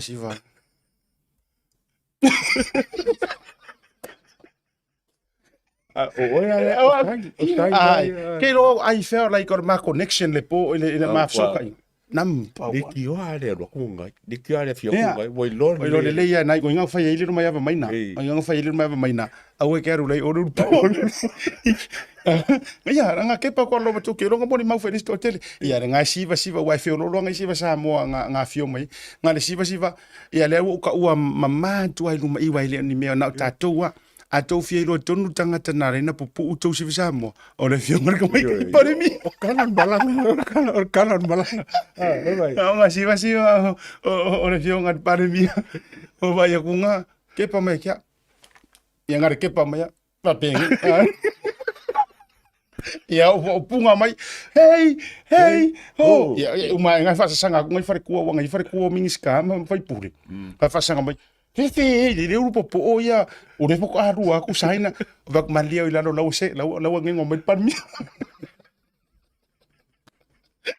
I really enjoy it. O le kawarunga o la mai kawaku le ponga. Masera sa. Sa paranga ku o persanga nga fo pan mi. Ma nga yarang sawanga fai. Ang fai ulawa ile kalsanga fo le ko. I se manga onga fo I Brisbane. Masaro mai kau ngo mai kau I upu e fa pe fo leo. E fia mo molia ku sela ko ka sanga fo I ke fa pe o ngo mai Brisbane ai desi me manga mi Brisbane. Ai sanga ka sanga. O se me fa in kanga longa la leo. Ia. Mo fale mo ma fo polar ko kalila ka kai par mi. Yo, wanga nga sawale fa nga sanga fo. Alo rasa wanga fa pe la mo fa sanga nga palmia e longa a fe palmia le nga fe palmia le fa e la upungo mai ka nga lang sanga nga fa pe on ka upu le leo e ka wa kilele le malo le ka nga malo wa e sa lan menga o ke fa arwa inga le o ke fa sa on ka o pui inga le o le malo le ka nga ngo ai fa mai balang kale ku e ka kau o nga whaalili. E kau o le ka upunga whaalili langa lai mori mai se awala whai ngofi. A ke longa a whaarau kere. Bo ioe pāi mea kau whaalili. E moni ele se lau sau noa ngā Leiataua. Pea no whai atu. You know, mingling around her. Vaenga na mātou iai matulanga whapea. Malau fo I mai tau. Ilana body language matulanga I. Na sirafia ele fionga le tamaita I pare miele to ai tau nuu mani so vanga. Kei loanga ia ilo na sensing there's a lot of sad supporters. No, yes, lai fia for her to come. Pa e kanga ka fu ile e pe fo ngale o oi makua a fo I me ke rongo fia wale a mayan menga mga awai. Wale a maya le meka alo sa e nga wale a maya le German pan sa mga awai. La ke ro le la sau. Yes, it's good she's back or he's back le yamakua. But ele ako lo fia. Onga e yai mea le kau ke ngau e langa ngalangonga le fionga tamai tai par mia no doubt. E o foi lai lana sau noanga le polea. Na wa mai ya I leina ma vai leina. O lainga ke io inga e e fa fitauli. E ai o me taua e ai mea e toe fia fa le leia. Ai pe ia ona fa tu tala. This is where ole fatu matunga lea ma le fa fitauli lea Leiataua. Ole fa fitauli. O tangata la tau te tu lalo ma fautuaina. Le fionga tamai tai pare mia. La e vatu nei la utala lea wa ngā la u malanga lea. Ma au te whaftai le whera atu e mō lewa no I Melbourne. Ma wa vango karkarango ai ngai ngisi o whai pule mingiska. O whaafika uli fo I le whea ngai makangaka ngai. O tangata whai ngaruenga le malo. O le mele lengo o mau mai. Now, o te tala noa lava maleava male mi ngao nga au whainga ruenga umana malo e le whapea o tou lava loa. You know exactly a tangata I e pulea mkanga ruenga. e le o le au whainga ruenga i longa lava loa. O le whaafita uli le nā lai tupu e vaku fo i mingi ska. E mantuona i mingi ska kulou ma whai pule fo waku. Kele, wanga o la uli a fia me, ia e langai re mingi ska mumo tulou i olo. Ai pe inga pauaio kaka mingi ska si ngia sa i HRPP. O lea lai fo umare si ko kele ko inga portfolios wa pe nei fa ministerial portfolios. O le fo ila e vaku e le o masangi kele kam vai pe fa mai ata mai luma. Ai au mai kua e se ame o fai e se me fai ale nga fo ye koe a mai se fau kuanga fo ile le pe fa finga ka se me le manga o ku ye. I rather fai le si me le fa mai wala ko masangi le finga. So e ena pa e lolo ase finga nga lo ngai mingi ska ma fai pule. Onga olae apalai mai ko kongu le lako experience ile me le. Yeah. Ai to mo e fōringa mai la e sa o langa o le vaonga ko mai ka fo kulanga le e fōringa wa makari fo o whingi o ka iuro o mkanga renga o kanga ka waela ko whailonga mai wanga baa i kemi whaila ko ngā renga wa o ka ko miskara ko ia o paroka me whapenga fōringa mai la e kau undermine le e vaenga le ia miska ai e mankua le vaenga le e rese me sa man miska o ka ngoinga kongor ka pengeka po la lava la le whakau waa la ko vai miska o le saun miska ma le pule ma se mea o umakano inga ko miska e kau whaalongo i mkanga rua mana tuale e ataua la tatara noa awi ili mta upule o mka upule e le fia mai isio nisi o whaululunga ai le mawhailanga o lena o maua mai au tatara noanga e pe e hao whangatasi uma finga ngalonga ingisio o sui mamalu e sau whasoha o le whaale tonu le iai o tūlanga tau management, CEOs, managers, senior managers, and o le vaenga lea, e le nama le laina mai tate o wasila fia fo e sa moar kako purkala me ma tautai ia e whanga sa o e leilua kami. O le mele kupu, sa o leila usau noanga nenga whaenei, e underestimate. E le toa te leo la tau i tutonu o whaurulunga o mkanga ruenga, ngai sui mamalu i e akuko. Lenga fo yo le fatu le ale ataua o le fatu le lenga koko mai er ko ingo kuila epa. I loto ana au whainga luenga ia. O e valea. E nga o hau e poko. Ia marako ia. Yes. So o lea la ua kau ave pengi upu kukaringa. Upu se tasi fo ile vaenga lea ua sa tia ile anga nuu. Le ko inga upu kukaringa se le kau ave. Le la ko kau mafai ko kau a vatura sina tau fa sa onga. Ai fa mai o me fo elengi me fo. O me o le vanga ia. Ai onga ua masangi ka ko. E onga o le mea masangi ai. O le ana vale na tele na fai le to ina. E popoko al HRPP, ngal HRPP e popoko. Le la ua watu, ua matua fa fe ngai le fainga malo watu lai mai. Ua whawhia ngai le fast ma whawhika audi. A o kanga ka mua whawhika audi. O le wari i kongu whaurunga mkanga renga. Now, o le vaenga pito i leanga le tupu. E le usika i ma whawhika audi le whainga malo. Ainga o ngā sasi au singa kama i mea fu i lele. Ai oe mai e koe run le paloka. Sui loa mar paki o mai run. E ka mo mai. E sa on le anga ka. E against what I'm telling you. Or ko kelo isi ka kaya le wa ve ma mingi scam foi pure now. And I'm sorry whether you like it fa solia or not. Ele mera. Kere pure kulo le wingo lo tala. Tele nisi CEO sa le HRPP. O le makua hola le anga lafa. Kulo.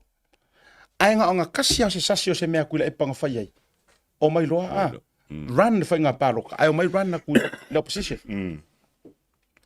O le mea le angala nā le tele na whai e tangata ngā lue. E tangata sinia i e whainga ruenga malo.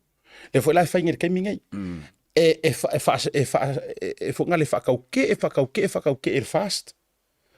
Ngā o ngā iai au singa tu loa sina vaenga e whaaleo ngorua. Ma.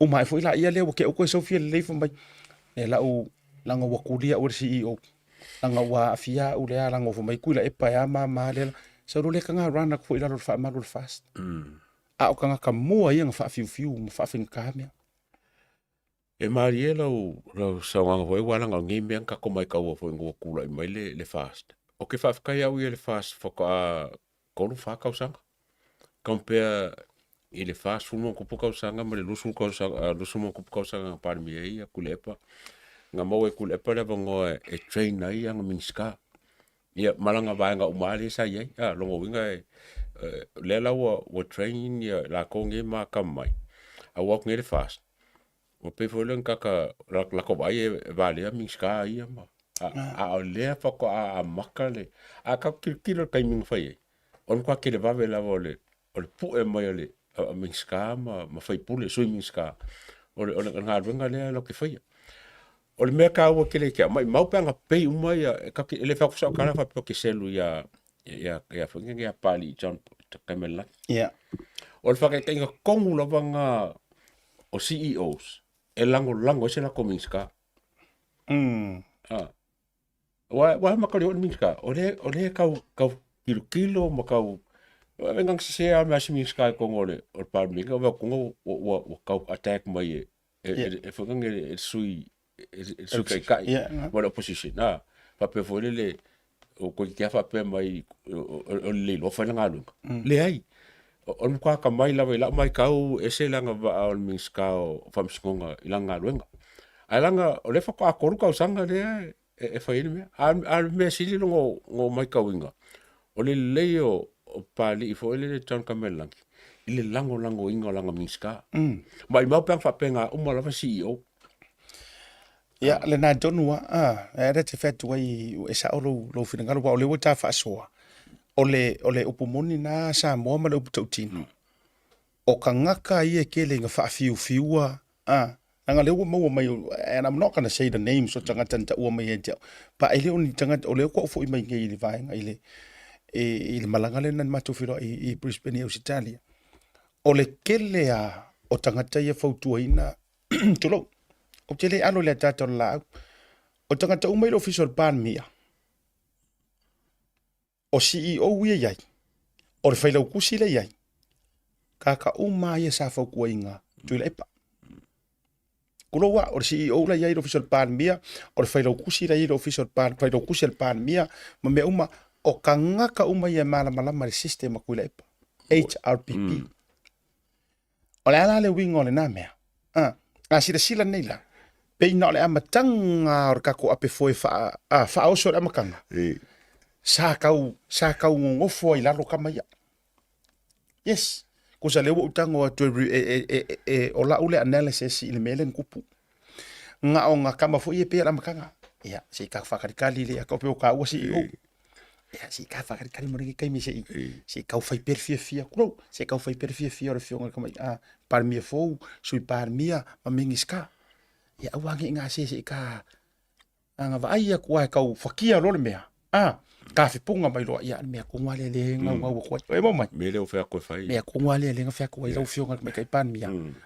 le ilanga le mingiska wa le nga lai fi poko o le mea ia le ile fainga fo ile kula epa o le mea wa ka ke o lo aku what's happening behind closed doors o mo poka lama o mai ko nga manga ku le ia mo ko nga fainga le ia attack ai fainga ma ya alanga lo ke nge fiafi langa ki o fa pengi se polisi di foi le ka ke o mai ka wa ko mengi ma o me foi le ring finka ye ngi so nga lo nga ka ko fainga malo mo ko e o nga lo lu nga lo nga mo poka la ma fainga malo o la ko ia o ka nga suile kia a fa la lu fa ya we foi lu nga ko e tasi ale matanga ruenga o lea o te le malo lo la vai ta watu Samoa mata ur fainga malo e paua le o le matanga ruenga le ai le malo sianga o le ta i o le HRPP i tutonu o le matanga ruenga o le paua le ave komisinga a le siku o le CEO la o le mafu anga fo ile le lolo yes mafu anga fo ile le lolo ai le fato fala inga le fionga sa fapitu le anga manatu fo ile le to fite na yo le fainga malo malato mtanga ruenga e puipuia le saunga le mu malo mala ko e pupuia le malo yes ele mana o le ala tonu wale na le pe te wele lu mafale le a o upomongi o le makua i aka ia le kai o le kuangai ma le manisi o le vaenga le tuangai le o le talie i awa o i kongua le ai so solo ai le ale le tupu tonu le atu la ko awara le kongo le malo mkanga lo Vai foi sila oi, na mafua no fatu tala lea. A o sa o ala o makanga ruenga o leo. Le a makanga matua fe ale vaenga yo Samoa. E ko mo mele winga lo tala lu fatu. Matua fe yo Samoa. Anga foi langa la ko lo le ele i maua, ele i kikinga di marua inga pe maua le maki ore. Or kai la tau sili. The moment you wai ai, they have it under their control. Vai vela oi me e lu ia ko isi fusu anga e manga ave ko ma ko sa mo. Oi mom, o mentality le. Ele fe il malo ai o fa wo leo. E ka wala ko la me vale ai ka fai. Le ngol te mile nei. Tu loua mana ia ma faʻasoa ma si feonga le loli ia pula silila u leva tu lou pula leva na fainga nga leo Samoa leva tele fa matala fo ele tamari pa wale or ka nga karoka ku pasi ko ingo ko le fo fa fisi au a fo fe kara inga kai mi ka ofia ku me fo nga o le ova o sala e nala na te fa tu tala no mai nei le tamari wa ula le ma faʻasoa le tu langa fo le asila le taimi nei le a tau tonu le matanga ruenga man tuar matanga ruenga le nei sa ka ko fai ngoale upu vo ile ngai leo i la so e ticket lo se ka vale pe fa kurus ka fa ya la fo su ese fu ka la leo ai tau mo mai pe se nga ruenga o se nga ruenga sa tilo iai e kauka su e pamu pamu Wai tau mo mai no le winga la talo nga pe a kara ngoi ngai leo mai se o le se le nga lava le leo se pamu fe o le lava o le mela wo tupu o lela o matu aya dia o matu o aso ia sa su e ngai ave taxi ave pasi o uma ngai kenge maranga ku ngai usila auskari Amerika ku Malaysia ngi ngai a ku ku ile o le fa ku nga e ke mala ya ka umare o tia ya me wa mo wa tu la termina sa su e tu pe meia o ke mi ngai o isa o le corruption kusa oaso ia. Yes, corruption is not new ya Samoa. I have ainget is the corruption sa fainaso. Sa let you get away with little things in your tickets. O sa mangia o a umana i me o mena. Sa ole. Nowadays. Ele koi parangi leo langa o kekere ya kurkupe mo wala isa. Ma ole koi fefera fa ka o isa leo. Langa foi lelo ke mirikingo.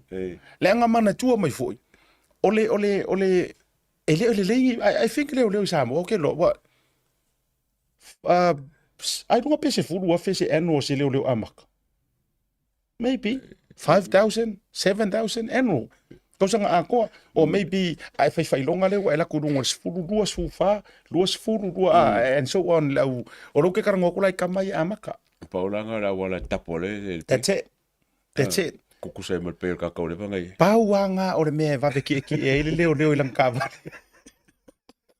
Yes. Pauanga ole aikia. Ya ole rap show la roma au kure. Yes. Ya, ole wo fo ska. Ongi me o mafai o langa ngom ka ufungi wala ngo kelo la ko ya. Pape ili kai lo. A karonga fa pengi. E ka kongi. Ongali manga kusori ele ska komeso de fo ngsa ngo pole. Alanga sa le ya, makaulia kelo ka kai mo ka ko information. Kelo le foi le boleva nga ele i Samoa. E kukusa mala ko kala. Ai sila Leiataua. O le paia inga mua le nei le meo le leo maliliu. Fiku ya. Tolo. Now, o ke leo pointinga lo le lima anga i le malo. No. O le winga nano fa nganga upu paia inga. Onga o le pati le la tuti te inga le fainga malo. A sila ngai. Ele i kolia whaavi. Kulou lava. Ele i kolia whaavi le alu le solo mahali liu. Alu le solo ke ngeki leilo loa. Ioi. Le ai ngi su enga maua i aisa. O le o nunga li. Tulou tatou ngana whaingo fia whanga i lesi. You know, this is the most. And why? O le mafua anga. There is no control i ko kongo o makanga ruenga o leo. Tau te ilo auto. Ele o toi fefe a wha ape o ngai ke i loa le ola uo ma mai kom singa. A whaapea ngai ki sila fia lelei, o le au singia leo mai kaloka ka ngaka, is your man. O la fu eke sa palainga, o la eke ngai ke pripinga. Yeah. You do not care commit the crime. Eke de care? Yeah. Esa olo tala. Sa ole. Yes. Exceplo leo se me vaku se ka whakawaisa. Pe except leo ngi kupe ke kele vaku. Ia wa o msaro tipa la whakawaisa. O se lau ka la ilunga tipa leo. Ia tip la ngau tip mai kamara au ku leila au runners vungal. Ia. Ai a tip la kama kotfara. Ora, ia. Tip e masta o masta. Waka unga nga. Ia, ala kiki o hefi. Ia o ila se leo. O ai se leo ai fia wha maungi. Pe a uma enga ngarua whakaro whae. Uso. Ai era uwa enga ngare ngai oku ingale ai. Ai kikiro enga e Afrika lalau. E kiro foi, e ser mari o mea. Il fale whamasingo. Ma i a pia. O ke vai e momonga kangaka kupe i leo. Ai a kikiro aku. E de se lusu ka la mea la momonga. Se lau. O se lau. Ia va. Ai, o me foi mari e la mai kau. E pe ale ango i leo kupe le vako. Nang whapea koa, e ngare pia maru. Pe me foi kama kufa pe ma. Soli. Se whafkai ke lea koa ke lea ke ringi kupe wa mai. I pe whapea me foi. E sa i lalo lang oro ke leo. Ia koe, pe whapea foi. Pe skankore ainga. Ia nana. Waranga, loki taking out. Ni lope a inga pe a ala mai kau le reactor leo se kupe vako.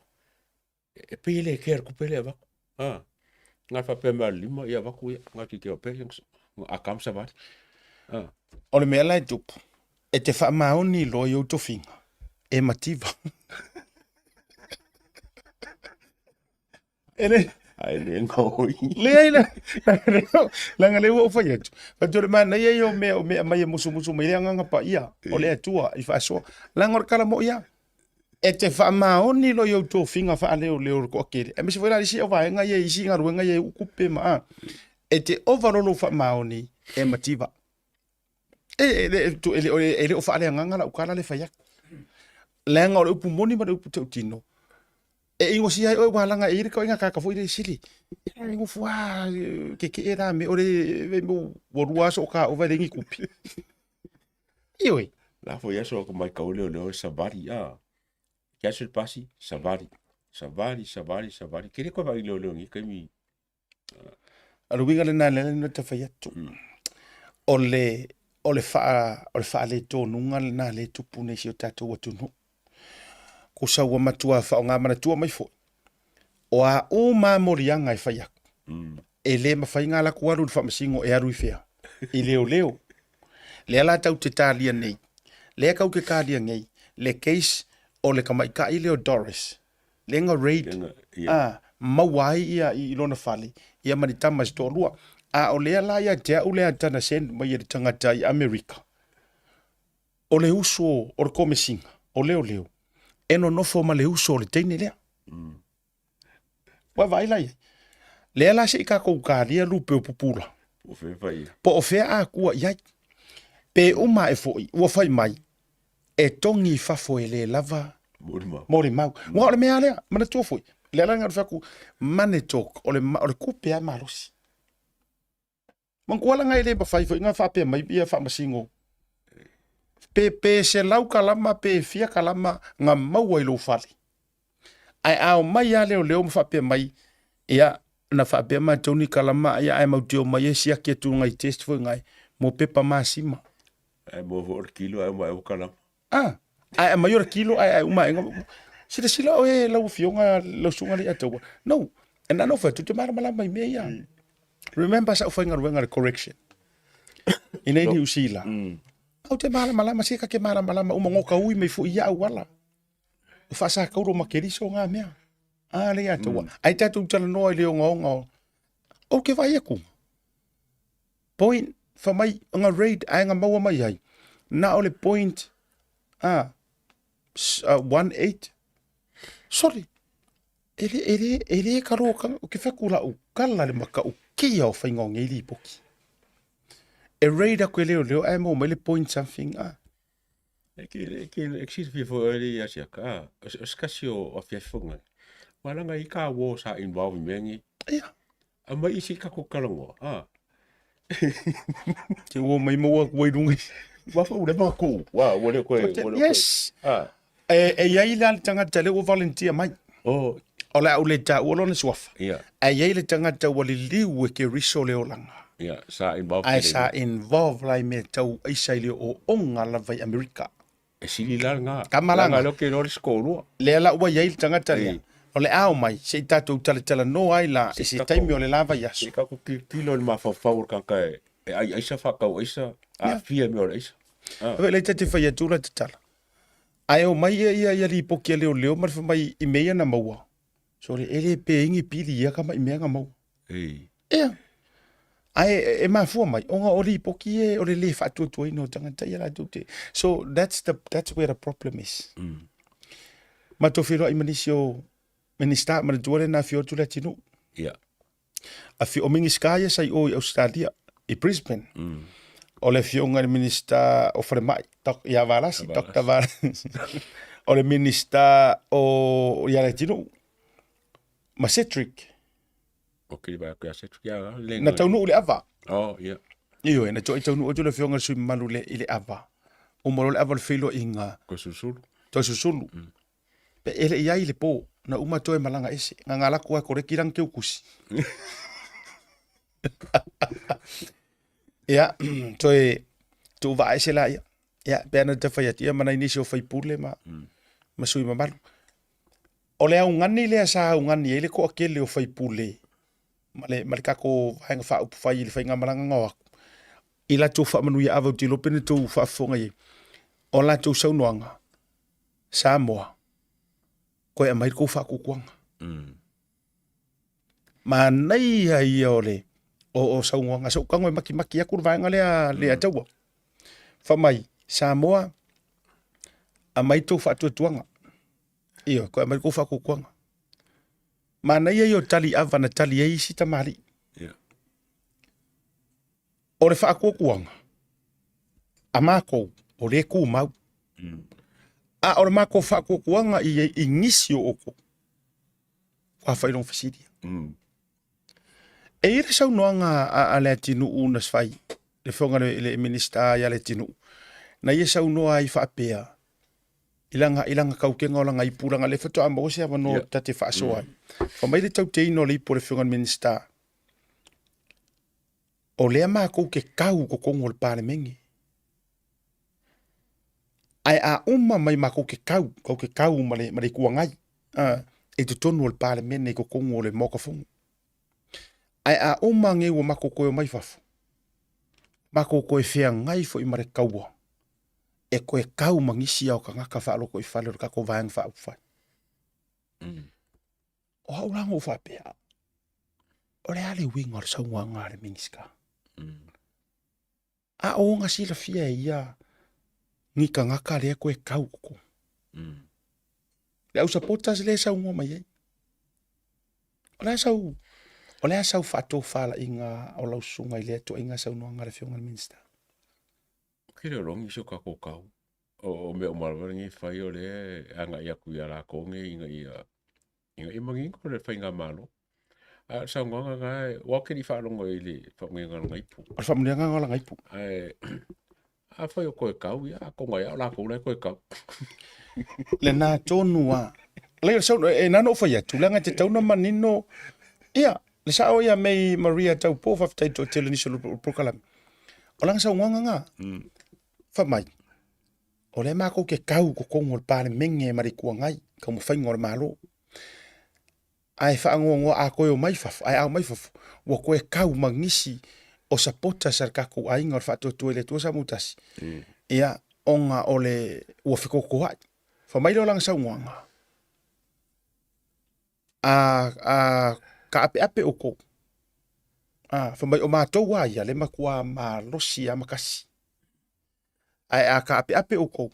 E whainga ka fo ilanga. O le winga la lau tala.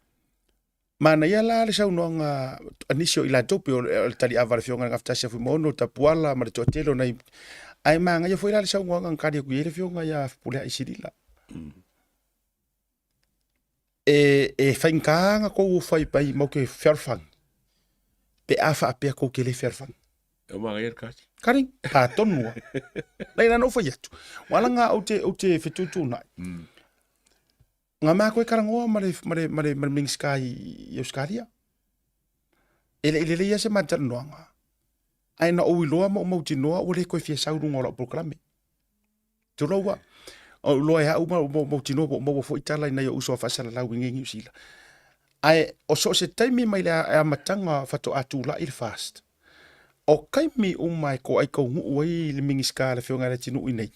Ma le whionga ia olo. E fiso o kai mai lava. Moni mata upo e fia fisiringia e o mai lunga programe. But ever since langa uke kau konge kia kua le mwinga o langa saungoanga.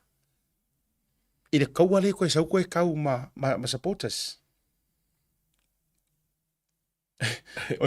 Pia le whikawinga. Le winga na leo te whatuai. Ale ala was so oi. Ia ma no mo le tala no vai no filia fo isi o so fasala lau ia. Ia le atoua fo isavea. Wa te vai to sa wapi wa. Ia. O le fia ia le mele le atoua. Tu lo wase fatu lau tala. O te le whape avea fo i mili ngā tino ma whilo inga sa whai. E tau mi ai sa ukala e whai le mele. I le amakanga whako a kau mafai manu lo le fast. Sa yeili tama i wā sa ngawhanga sa o mai ai sa vea. Nga yeili vai ngan tau whi ese ia ia sunga le li whasa lau se usu esa vea. Ma sui maru ma le whai pule mo le minsai le tinu.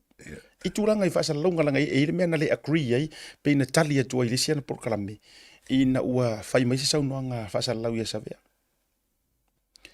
Ia, na o mai foi lai I ma faʻasoa atu ma tūlanga. Ma ua le avanoa, na uloa ua tau le ioi. Whaale fia fo I mingi skai o. Ai u fia mai I. O le kai mea vo I ngā maa iei lau sa mala ma mafai lau sa mala. Whaake ake a kuro fo I mai. Ai fia o. Ia o tau mo mele wingo lau tala. Ia te au ia o le porokiki sao a marakangaka sao e avea makaikai. Whether you like it or not, come and face the music. Face the niche. Yes. O kere uro ia I pore mea o isi kaimi e mak o fia mai olo ia o porokalame pele ai waranga I e o ke aroa o kami e fo I in. But every time o ke mau ai waingi ngā o ngā o melia kua mau po le ale pisio le mingi sky mau alo nga vango pena foi lau le malito ola ukala foi la le o fa o isi mingi ska e o foi mingi ska so fo maraloinga vale no mau na mato feilo ai va fta ia valasi na fa ia utar sanga o kele manga o la utara fa la o tele na fa ia o tele mana o elata lo fainga palota pisi mai le messenger ma le telefongi al tautai ale Bluwave TV fia monko vangoa. Ale o le kaimi o le ka kaunko o mai fa mangingo le kungu me ye ku kupu kongo ko kanga ruenga. Ai pei o kulinga le pusi mara isum. E ngisi wa fifia la vai la audio mali ko nga ki takinga ia nga ki failoa ko take ia faikionga ia po me foi po le fa po ngai ka ko. O ngisi o ke vai e mga aforenga na mai ka wa kumele le yo fai ai lo kele fia kali ngi fisi foi le ngi le ka fa ronga kule fa le kongo. That's right. O ngala le ka we le la pele pe foi le afa ya kula fia me karongo fa pe ya e mo ngi foi fisi di mo le mele o le mea le kupu Leiataua o le mea tonu ale na le tupu e mana na o yo mai na o mele le e ta ai a fesili loa ingi mea e fesili loa ingi mea whaale kongu mangi mea whapenga mumusu loa. We don't need those people. Yes, we don't need those people. On the part of accountability, transparency. O le winga na leo no fa ya tu Samoa o lolo mare se venga paroka waka kaunga leva nga ngofo fale sa kuia ma ai lo finga ngalo po ai kongu e kau ke le manga o mia ni kai po ngi fai pule po ngi mingiska e nga o le mea ma ngai ai va venga punga mai ai runga ai fai loa ai a luka loa ma ya musu fiu e kuri. Kau sanga saungi. Ora ka ko mo ka analyzing o mai anga luenga minska ma fai pule me fa penga. Inga ia ka ngaka le ia la ko menga fai. Menga le ima menga le anga. Inga ia fai fi ngaka ngaka. Fi ngaka ele kiki mele anga. Mana tu. Ele oni angeru. Awa fonga il maro le juru ele jom maul timer program.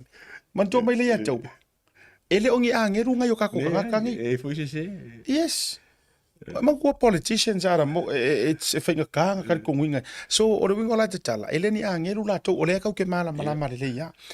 A wha pe foi la te tala a wha pe wa ave em fai pule ai e se lau au kala i ufa le ufai mai whakaikainga. Se lau au forfolanga. A whai o ngā ua kau ngunga o se ongos furu ai rei kau ngures fast food. Mei pia lai manga ya. Okay, wai pasi. Lai pasi. Scusi, pasi limos furu. Ai afa pe o lau sunga nga o le kele o forfolanga. Ai nei ma se mea nga fai ai lo kula i mai. Ole ala mea la ko sa ma ole ala mea la ko sa fa ka wa nga mo le paro ka nga ya o ele. Ia ma se ale por ke kile o le milioka. Por le ase mea nga fai mele wa. O se me mo kwa ma ka nga o ma e finga nga lo fai pule. Pa fai fia ko fia foi mai. Ka uri ku malo mo ngu pe ngo fai le mele ma fai ngo fa safua le mangu i ngu ma ku malo. A fai nga le por mele ka ngen observa le fai ki o mai ma. Mo ko mu mai le kamasiti. E fai la utala o ta fea i te mi fai or pokalame. E fai la utala la ia o tasi ka ko va ai la ta fe mai la ia tatou fai vai nei fa fonga ina le po matulanga fa pena. Ai tatele yo tula le vaenga le walanga le fai fa mo o singi Australia. O yo le HRPP singi Australia. O vai ko ingo kuile pa makwa sa ia nga i fai nga malanga le fast. Makwa sa ia. Ala ofisiti. Ole au vivi ai le wa e kopia. Sa le masainga o. O te o fo au le to ina o te o fo o fo lo lo to tulu ma le fale. Ta ava vale mo popo. E o fo lo loko. Ile mafainga e kaukala. A o le wa e kopinga. Wa e copycat inga le plan ales. E ke le isa wa inga so a e ku ma sa peru. E ke le isa inga so. E ke sau se e ko e sufi le ku. Pe sau singa u fa fe kai ele ai. O te mana tuanga lava le taimi na fe foi le mai ngora va leli. Na fe ai Brisbane. La nga fe ai Brisbane le malanga nga le mo ke ia le nga kongi ka karu pua. Ai le ia uru pua. Ka ape ma so si ko o le holanga nga I lokin I masten ale e ka si katoliko. E o fo le malanga le no mai nei le malanga le fa tau sala le fa fo le tatou le Virgin Blue. Kwa mo suar ko inga e fero I masamo. Ia. Na mana o nga or kong sula lava po lai ko mesinga mar ko miki malato ele manga o fero I Samoa. I know that I'm not making up anything. Nga manga o ele manga o se ava se fero inga me uma kenso umar kamaloa ele fia ngai mea. A le ngai le se mai manga o ingul ava mua. Nadi po ba. Ako ka kalwa nga la ko bele fai wala nga kele po yo mesa tikide de ai ka kingia mai ngai me wa ai sa malanga le mala ko malanga. Sa fai la nga fa sa lo nga fo sang ku singa pa ko fo le observer. Ele ka kaule fai nga malo ku o Samoa. A sa ngi mo fonkele. Ya ai o ki kirok ni. Ile mele nga ba ile fai nga malo. O mo kwa confident level fa nga malo ile mai ai ku isi. A le la ka ka mi fo. No e fo nga mai o mo kwa ra ka penga level le fa nga malo mo fa mo le. Ele po le ile fo. A le mai ala ko fa sa nga so la ko po kala ma peng fo fo ka usanga. Ya fo mo la ko mo fo nga lenga. Lenga fo mo ku.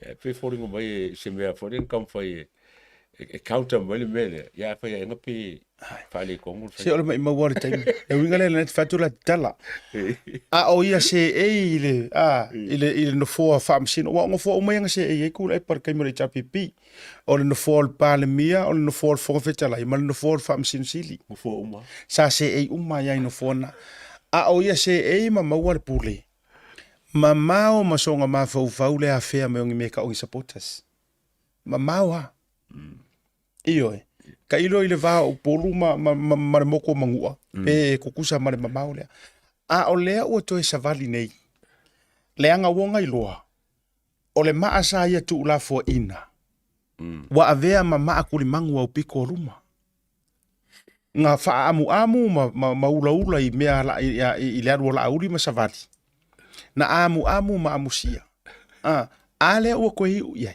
ale o ko ku lunga ma savali wala ngona na o sa yeli to e ina e sa va valia tu sa mo ia ele sa valia sa mo o langa master plan nga I don't walk to Samoa. Samoa will walk to me. Ava mele o sa valia. Langa mangkua sa valia ia laudi. Alanga nga failanga kalanga. Leiataua, I'm not making things up. Man to no pan mini. E fa ngo ya kura e fa road show ma me uma. Ava pera o. Ava mai ayo ya se sa mo mai o me nga o me palangi. Me na o me fa America me nga fa New Zealand. O Samoa. E o mai ala wa va tatou ia. Ia o fe ngila. Ya ala le o fiu ai o como fa esi o de vieru esi. Ke mi nga sa fa el fa fi ku fo. Ya na. Man manga ku. O le lo ngai fo e la ke ngai fo le lo. Fo mai o la o va nga ka kala kong seki. Mai vai. Mai ya am wa ya karusia a ko se va fa up fai. Mai karusia e mo me la a ko se paki. Wa nei la le fa sa usili wa nei le fa mawolunga.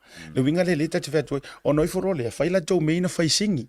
Now, tatili fa pe a me wailanga ilo yengi si e fa ini tu langa oni fa tu se tusa manga me because there's no comparison Manufui po Leiataua. There is no comparison e mailing denga fa ngai ma kuinselangi. Marka mai pa usisile na fa mai ni lo kulo welka o so ole skeki o singi. Ai sila ila tu fa sisilanga lena MC mai ile se uma tau mai la lu ngari ile le o mo kai kai ngi ia ai fa fonga mai o la to mele no fa singi tai per mele no me fe o kilangi e o ko ngi usila o mafukanga ya ko vai mafukanga o ko la langi ya ko mafukanga ile ku mu ka mai fa le nga fai e ma fola na fa tu la tala never ever compare ole mojo le fa nga lava ma ole ala na mata mer fa tu ile tu sa mutas e kofu are skeke ele sa fuore si ai ku vivingi malai ore si ai ku la lo wingo la utala o atu ele fa pe o kilangi faila ko si va sa mo ore ai ore ngi ku pe a singi ore ngi ku pe prispengi lo winga nga lo kala wala nga la fa ai male o la fa tauta va po ai lo o ku u mau mea ole secret nga le o ka u ko mo ka de fia ngi la nga le o make ir ku pu ole la ko secret nga e fa fe tau va ai e fa tauta va ai ia ku ngu maskeki ai pengifiki ila ko fa fonga mai la o me nga la ki faia e o fa upu fa mai e au fanga tasi e mama ai nga ko ilo man ko ele fia e fo ia sa ko ele fia e fo ia o kilangi ele fia ia merponge ele fia ia singi pe afa pe o leo o mai sori ele o o kempro ele make sure ale lalo mai o fia se furu afi o tangata ye kali walanga o tangata popoto e manipulate e porkalame o popoto e fau tu pe tangata le poko e wari maro fai u ka porkalame skala fia la se tala fia o sixeng skapa pak mo ya ngai pa ye e le fo ka o e walanga se ai tatele yo il tala fia fa uma kuai mela le mawele tulanga fo ile leo e la ka ko mai ka ko faiva fa MC na utile fa to se situ ele o alu for le kulima vingi ngo vai ai langa whatever no fa tadi se lao le so va ai mai mo sa mo e se fa ko fala inga le ngari ile yo MC ngi mea para tu ya na ole o fa nga mai le la platform fo ile e sa mai masa mala mai ngu kuwa ile ku ole me mua se fa tu la utala le ato o au le fa ko va ai ya le fa fingele honest, o le fata o tue va ai a lea talu mai isi ana porokalame lea pe i vevengi mai marapo. So le pe i le lo makua li u kulou pe se kanga ka fu i le leu wa kau fa mamare kokori. Wa matua I fole a folinga. Moni ala utala. So le wa lo makua. Lo makua mami. Ana te fai atu la utala moni ai le anga na pau ana podcast fo ile ana podcast ia sa masena fai la uma. Ela poa vevengi ala fau. So le wo vai lea la ua makua mangumi la ua mea tonu ale te ona manumi. Li mai loa. O ka e se le fikau. Makua le fikau. Ai mea lana uva tule maua lo I wa tangata I lau ai valea. O ka ngakare ia kau e fie lau ai valea. E fie lau mre valea o lea, lau valea o lea. Ala lea matua maua le leia le whasisilanga whaperitani le na whai atu. O le tala no u atai malana upuna whai. Wane na whamai if you wanna shower. Whamai if you wanna shower. Vai o le bath. O le kuso le upulang kau mafau i o le bathroom. Matur whafonga le tunu. Fiu e mafau pole har bathroom ai sa urofu mai if you wanna shower. Ai si fatura la tala no uloi na. Whapea o le jokes. Whapea o e jokes. Anga uloi ngai vai. Ele polo ka ngangi live irungo ngi YouTube. Pea e whaiangi whasisilanga. O ngi vahenga whunga images. A me ole uke ngau whai ngā mea. O rou kango mantua o mea mua ngai kango e kaiti e tanga tele mea o whai exits ma mea. Langa oso kwa ngango mua ngalo le upung kau a maka kia whamai. Ia, la whasa mua langa e ke le ngā poro kairi. Kua o e whai o kala wala kwa vaenga ia. O vaenga ia le kuia o e la pokala. E nana o whai atu. Kua I maua le lea ia au whai popo I male a. Kua I maua e sa o ele vare. Kua I maua e au whai popo au kuise. Ia wafo inge mea. Ala wale whailanga ngangu ia. O la e kairia meo a. O tūlanga housekeeping ma house rules a. So le nganga oso kua ngalora ngangu kau amakawa mai. O le e siri whasa mua langa ngale poloka yor kako lai. O peiri o la e kare pese Elvis. A Tom Jones. Ia, e ui o lea, lei langa e, man tō whawhako e ke kami ai o ar ke mea mawai oi. Nā, e te tami lava, e o ane te mea mawai, wha maa kila, waila ia ia wanoa na mai e lea tua. Ma tutu wha tasi ar te mea tasi. Walanga e naku Brisbane, ala vo e sasa mai le lako karioka I lalo, e utato waila ia siole.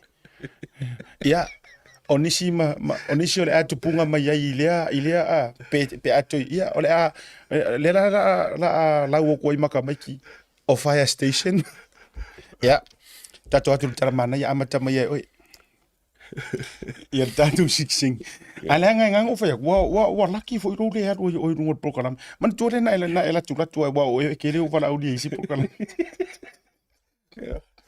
E fucking ainga wa vaenga e fucking ainga. Me ai. O tele mana langa o kele ki ngai Leiataua. Ne ai. O le vaenga le tele la to viewers o noa. Ma ngai ranga. Malo. E tele a viewers o voidesi. Ya, ole tatou sauni tauteo I le fire station man tatou shower. Ya ka o yer kalamanga yer siksengi. Se isa noa.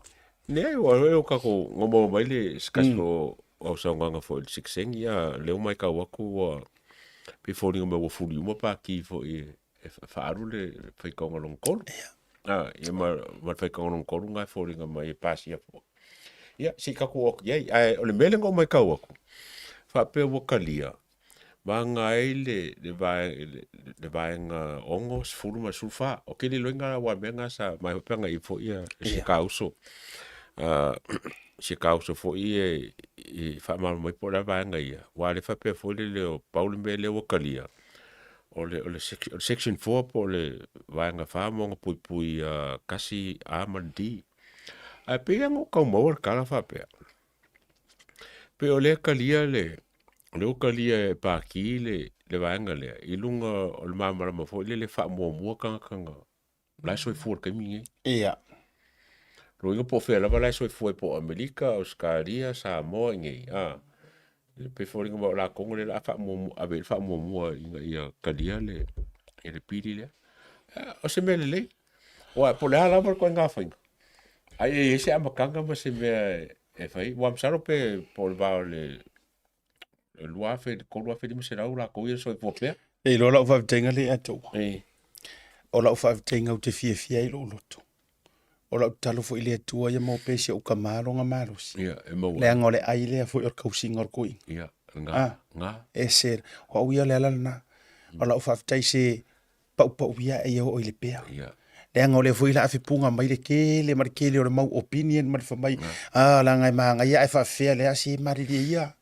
Se itato mo ye singa me singa kas.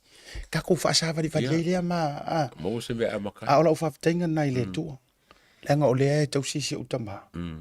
Ua valus furuma le lua o na tausanga. E la vea kongu wa i.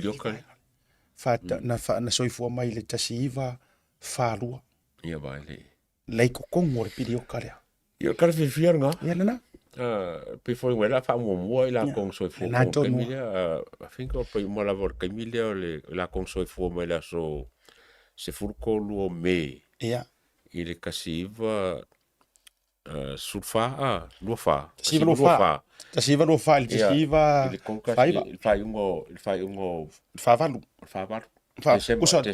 ia le na tonu lava ia fai mai le vainga na utu na dulu o le a fa la utele wa man tole tau tenga lu va lu ma le Pacific Leadership Forum ia me se foi o le fono fo tua ia tai au fai fa pe foi ia le sofa tasia kalesia. Ole a tatou atua i nai vaenga nai whaalau tele ai nisi o tūlanga. Ia pea o mai fo ilona lava taimi. Ai se whaate atuana i nisi o tatou whaasisilanga ia. Ona tatou whaamawhaera ia le nei vaenga o la fiafi. Tatou atu mua i le whaasisilanga lea mo Utah.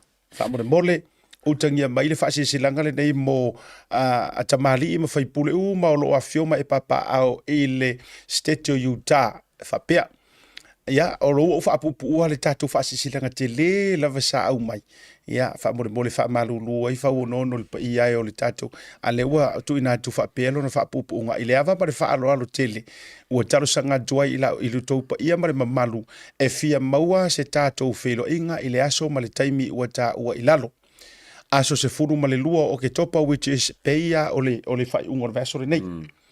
Aso ma le lua o ke topa i le taimi o le tā o le lua i le ao auli. Address le nā ua tā ua ilunga, Fast Food Mariva Limas Furu South, Su Mariva Limas Furu West, Taylorsville, Utah. Ia, whaia le nei whaasilesilanga, i le awa mare whaaloalo tele te tauai. Ia, o tamali i ma whaipule, ia, o Samoa malava o poto i le stete o Utah. Ia, tautuanga ma autou, le o whaapupu atu le tātou whaasilesilanga lea. Ia e talo soifua i le anga le leo le tua. Ia mo se whamoemoenga awa le whai malanga atu a le vanga whaupwhai i o tou stete malau whanua au le lei. Alaska, tu ina tu le tātou whasesilanga lea mo Alaska la tau ia. Ia o le ama pone i le sasanga le utunga vai e peio upu e whai i mo tau tupu ia tua. Tau ia whai a tele o le tailo loto sa ma pa ia o Samoa. Pa ia ua uma o na pai whaatunoma ma ua uma fo o na aisa ma tātou langa. Ma o le ao mamala, ia, o le upenga e au talanga tā. Ai mātou te mua i whaatulou e pei o le tala e whai, o le pai valu mota i le motu Samoa. Ai whapito unga whase whaamatalanga. I tangata Samoa malava o lo a fioma papa au i Alaska nei.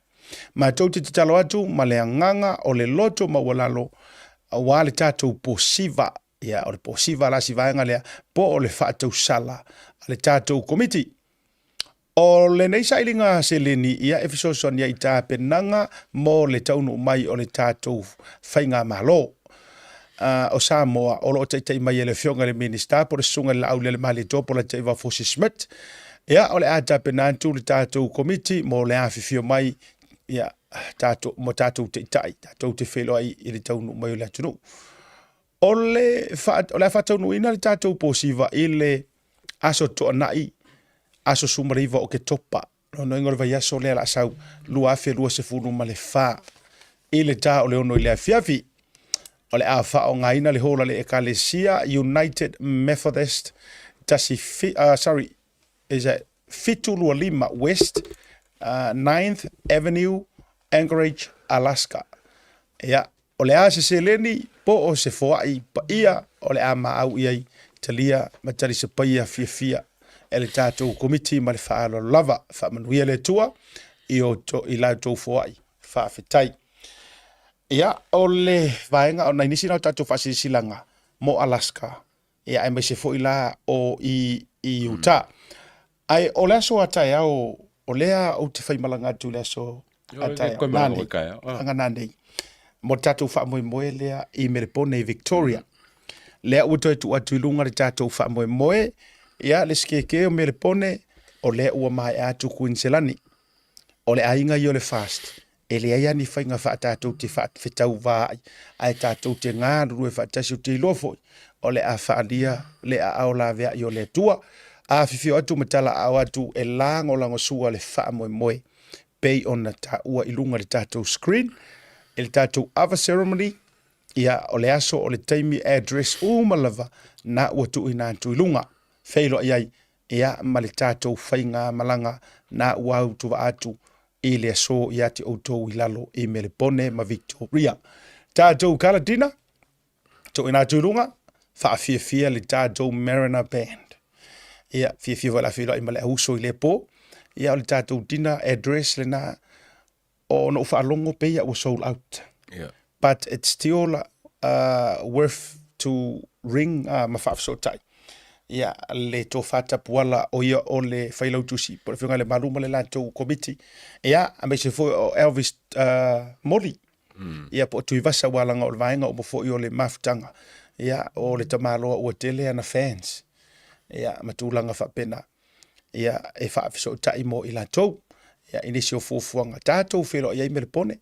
Tātou whilo iai. Ia, i le oro kai mo whila leo i Melbourne. Malo. Tō ua oile i le stete o Melbourne. O te aruatu mana i a tātou merchandise e oe. O te aruatu mana i a tātou merchandise e le tele lava. O na o le tūlanga vavave o le taimi. Ia a whapeo e whafonga mai. A e vave ai folava i a te au i a so ua o atu nai Melbourne. Ia o na whaailoa lau tele le tātou komiti po fia. Ai o leu te malanga atu mau.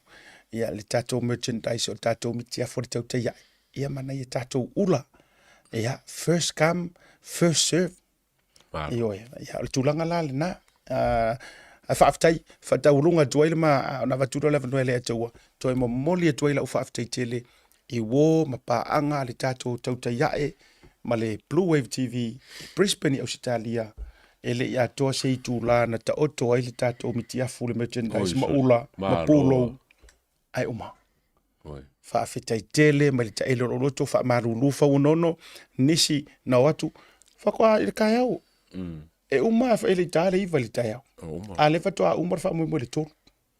Eyo, o io lea, a whai ua leo o atu ia te oe, ea e iai si tua fine, le nā ua fiso ta ia tu mō tātou i Brisbane. Ea i le tūlanga e mawhai lava mō o tau, ea e whaatauina ma lafo i natu. Ai mō tātou i Melbourne, ia leu te malanga tu ma ula soa nane tai au. Ia ele tele lava fo.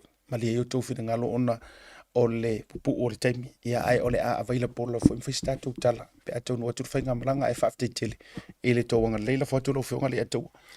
Ma ro whaafikai. Ia, manguia le malanga e au ma whaamoe moe foi. Ma kapo e aku ma whaamule aku ma misa. I lau whainga malanga. Ia, foi kako whina ele vai aso. Ia. La ainga whawhenga mo la kuwharkua. E me se foi a kupu mai e nge fiafi. Whaamaron whawkai ko whakasi mai. Ia li imko mai kai. Fans ala kau kai ae.